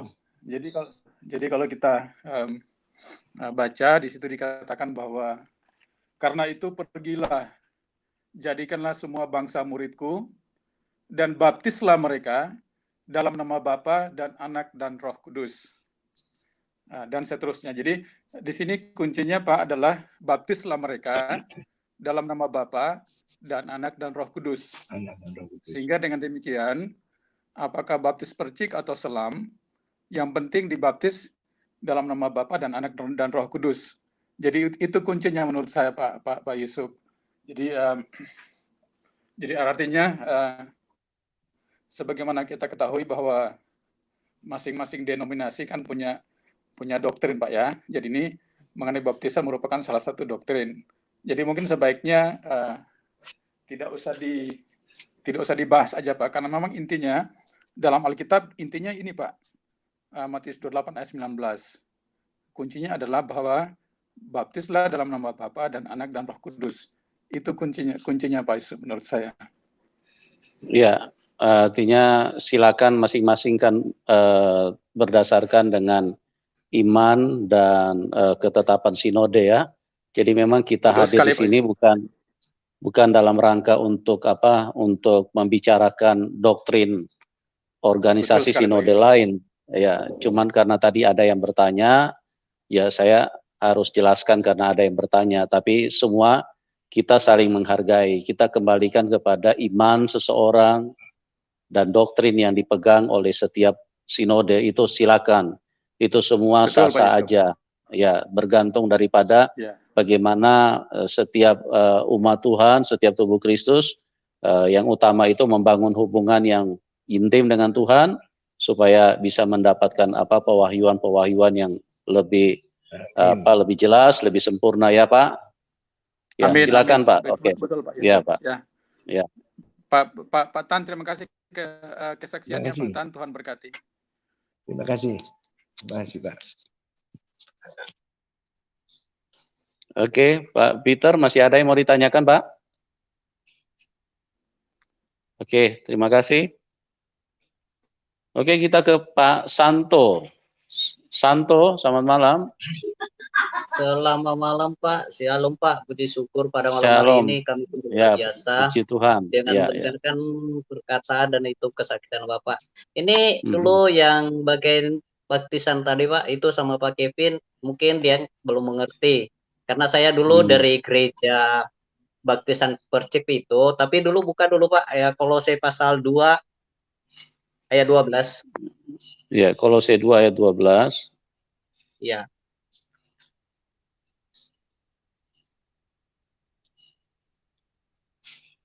Ya. Sudah, Pak. Coba dulu dibaca, Pak. Karena dengan dia kamu dikuburkan dalam baptisan, dan di dalam dia kamu turut dibangkitkan juga oleh kepercayaanmu kepada kerja kuasa Allah yang telah membangkitkan dia dari antara orang mati. Nah, ini Pak, inilah artinya tadi itu yang menjawab tadi kebaptisan selam itu Pak, karena ini kita ngambilnya dari itu firman Tuhan. Ini saya dulu dari gereja yang dari awal Percip dulu, Pak tetapi Pak Santo, ya, Pak. mungkin kita ya. mungkin untuk kondisi saat ini ya kita tidak membahas doktrin dulu ya Pak, karena ini kan ruang kesaksian ya Pak. Jadi mungkin di di kesempatan yang lain supaya supaya orang-orang bisa fokus bahwa ini memang acara kesaksian gitu ya Pak. Gitu. Iya Jadi Pak, ini yang aku sampaikan ini Pak, cuma hanya dia membaca firman Tuhan biar dia selalu mengerti Pak. Iya, nggak apa-apa Pak. Jadi artinya terima kasih juga Pak. Iya. Sama Pak Tan, malam ini memang sungguh luar biasa kesaksian Bapak. Amin. Itu sampai pindah agama 3 kali Pak, bersyukur kali saya tuh Pak. Ini pada malam hari ini Bapak sudah mencapai tujuan yang luar biasa yang Tuhan disiapkan Pak. Karena malam hari ini apa dulu Pak 1 Petrus Petrus 1 Pak ayat 9. Halo? Tampilkan sebentar ya Pak. Halo Pak. Ya, 1 Petrus ayat 9. 1 Petrus 1 ayat 9. Iya. Ya, sebentar Pak. Ya. Oke. Karena kamu telah mencapai tujuan imanmu, yaitu keselamatan jiwamu. Iya Pak, itu makasih banyak Pak. Ini karena Bapak ya emang sungguh luar biasa, dia dari awal dari Kohuncu sampai ke Muslim sampai ke mengenal Yesus Kristus. Karena malam hari ini Bapak sudah menerima kuasa daripada Tuhan, sudah menerima adalah yang Tuhan yang capai. Pada malam hari ini kami sangat diberkati Tuhan. Semua apapun yang Bapak saksikan mulai dari awal sampai hari ini memang sungguh luar biasa Pak. Tapi saya tanya Pak, itu masih keluarga semuanya udah masih Muslim atau udah Kristen semua Pak? Oh, Kristen semua sudah. Oh, puji sampai Tuhan keluarga, ya Pak, itulah itu. Selain keluarga saya juga keluarga orang tua saya juga ikut semua. Puji Tuhan Pak, itulah Pak. Ya. Iya Pak. Oke, gitu aja lah Pak. Makasih Pak, luar biasa malam hari ini kami sangat diberkati, seluruh keluarga kami pun semua kesaksian Bapak. Begitu juga Pastor, terima kasih Pak, baru masuk lagi malam ini. Pak Santo, ya, sungguh Bapak luar biasa Pak, maju terus Pak, Pastor. Semangat, semangat Pak. Yuk, Pak, makasih Pak Santo iya, ya. Pak. Iya Pak. Oke, kita ke Pardosi, Pak Bapak Pardosi, selamat malam. Pardosi. Halo. Ya, silakan Pak. Halo. Selamat malam Pak, silakan. Malam Pak. Selamat malam. Selamat malam. Iya, silakan Pak. Selamat malam. Selamat malam. Ya, selamat malam. Maksud saya gini Pak. Kalau selamat malam Pak. Ya. Maksud saya begini, kalau ada yang mau debat itu masalah Islam itu Pak, jadi nggak usah ditanggapi maksud saya. Tapi kalau memang ada yang mau mau debat, ya silakan. Kalau bisa, saya bukan sombong Pak. Mau saya lawannya bisa. Akan saya jungkir balikkan dia. Iya Pak. Nah, ya, kapan-kapan kalau memang ada nanti atau Sinandar atau siapapun, saya siap Pak. Biar kita uji dulu dia. Sampai di mana kemampuan dia. Mau saya, mau Habib, saya siap akan jungkir balikkan orang itu semua. Jadi masalah tadi Pak, yang baptisan tadi, masalah baptisan tadi, tolonglah istilahnya itu nggak usah dipermasalahkan karena itu kan banyak perdebatannya nanti tuh Pak. Iya, iya Pak. Karena bisa maaf dulu, bisa ada debatnya itu. Kalau baptisan selam kan itu menurut baptisan Yohanes. Karena di satu surat ada dikatakan itu baptisan roh, Yesus mengatakan, Yohanes mengatakan, aku membaptis kamu dengan air, tetapi yang akan datang di belakangku, dia lebih besar daripada aku, bahkan membungkuk dan membuka tali kasut sepatunya pun aku tidak layak, dia akan membaptis kamu dengan roh. Iya kan? Pak, kita nggak usah bahas baptisan dulu ya Pak, supaya acara ini memang fokus ke kesaksian aja Pak. Ya silakan Pak. Ya maksud saya makanya untuk lain kali kalau yang bahas baptisan itu nggak usah lah, maksud saya nanti jadi ribet apanya, itu maksud saya. Jadi terima kasih pada Tan tadi yang telah berkesaksian. Mudah-mudahan untuk seterusnya Tuhan tetap bekerja dan Roh Kudus tetap bekerja di dalam keluarga Pak Tan dan kita semua saling diberkati dan dituntun oleh Roh Kudus. Terima kasih Pak. Nah, tapi kita tolong Pak Yusuf, nanti kalau ada yang atau besok atau kapan, kalau ada yang mau debat apa itu hari apa itu yang Islam menjawab apa Murtadin menjawab itu hari apa itu? Lupa aku. Hari Sabtu, tapi tidak setiap minggu ya Pak. Nanti kita kabarin. Kalau bisa Bapak chat WA kami, nomor Bapak kirim ke WA kami supaya kami tahu. Nanti kami bisa konfirmasi. Kalau memang kita mau selenggarakan acara itu gitu loh. Oh, jadi WA Bapak nomor berapa itu? Itu di layar YouTube ada Pak, di layar YouTube ada. Silakan nanti Bapak bisa WA ke situ ya. Iya. Hari Sabtu kapan itu Pak? Belum, nanti kita schedulekan. Nanti kalau Bapak sudah kirim Bapak punya WA, nanti kalau ada acara itu nanti kami informasikan gitu loh. Iya Pak, Saya sangat selama ini saya belum pernah bisa masuk, makanya saya bilang saya miris selama ini orang itu bisa bilang kok gini-gini katanya. Masalah Tritunggal apa biar kita jungkir balikkan semua orang itu tentang iman orang itu. Ya. Baik Pak. Nah, kalau kapan-kapan ada nanti itu debat antara orang Murtadin menjawab, saya bukan Murtadin Pak. Saya orang Kristen, tapi saya siap menjungkir balikkan orang itu. Akan kita buktikan dulu nanti. Ya, baik Pak. Ya, baik, terima kasih Pak Yusuf. Terima kasih. Terima kasih Pak. Oke. Tuhan berkati Pak. Berkati. Oke. Ya, teman-teman. Ya. Terima kasih kepada semua teman-teman yang sudah bergabung di link ini. Kami berdoa supaya semua kita terus mengalami kebaikan Tuhan dan bisa masuk di dalam rencana Tuhan, ya. Dan juga kepada Bapak King, kami menyampaikan terima kasih kepada Bapak yang sudah bersedia untuk menjadi saksi Tuhan Yesus, karena apa yang Bapak alami, apa yang terjadi selama ini, Bapak sudah berani, sudah mau berbagi sehingga banyak orang lain yang dikuatkan, banyak orang lain yang diberkati. Saya sendiri pun juga sangat diberkati dengan kesaksian Bapak, dan kami berdoa supaya Bapak di hari-hari selanjutnya semakin dahsyat untuk terus bersaksi buat karya Tuhan Yesus di dalam kehidupan ini. Terima kasih. Oke teman-teman, bagi yang menanyakan nomor rekening dan yang ingin mendukung pelayanan ini, silakan di bawah layar deskripsi kami sudah cantumkan, ya. Yang ingin mendukung pelayanan ini, bagi teman-teman yang menanyakan nomor rekening, silakan di bawah layar deskripsi kami sudah cantumkan, ya. Oke teman-teman. Iya Pak, Ya. tanya dulu Pak. Wulan Sari itu Iya, Pak.